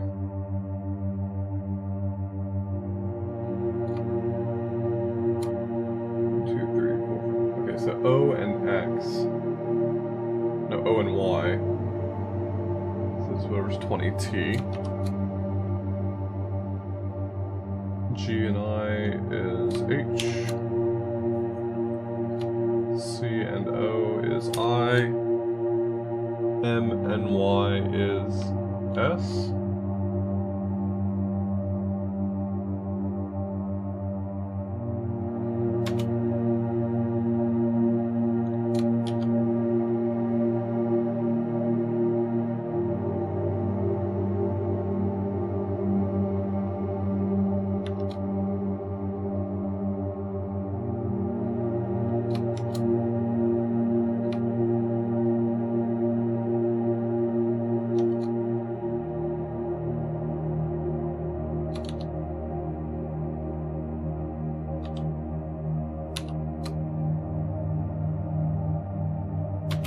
This message.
be...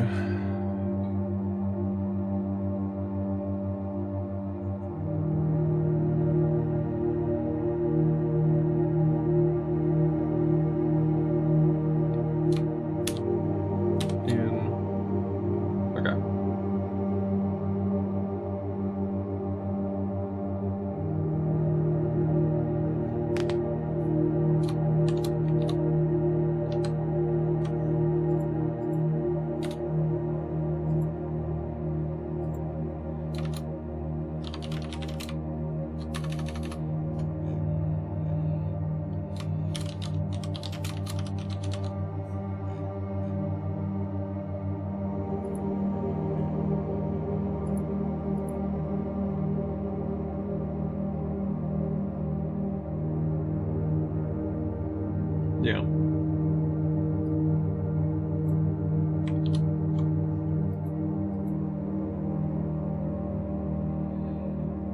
Which one got marked in this one? It was one of the early 55s. It's this one. So that's an I.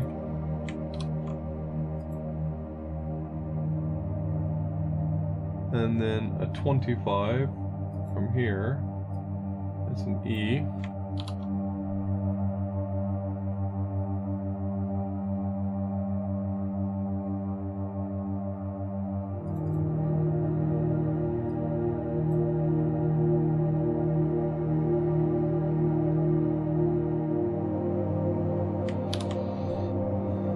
I-E-L. Oh my god, it's gonna be the name of a demon. I-E-L. I mean, this is just like full of I-E-Ls.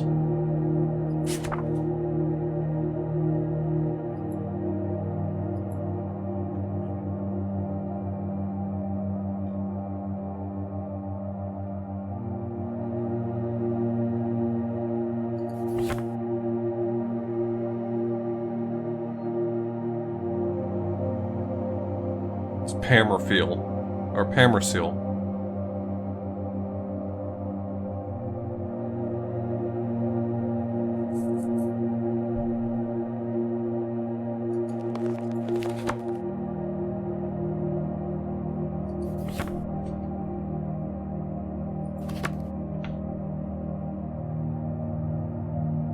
Anyway.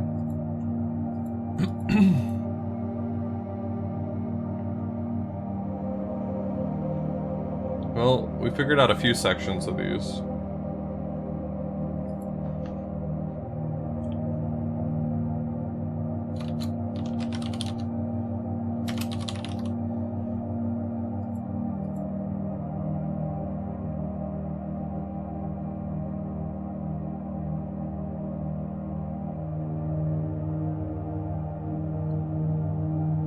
That will be interesting, Morse.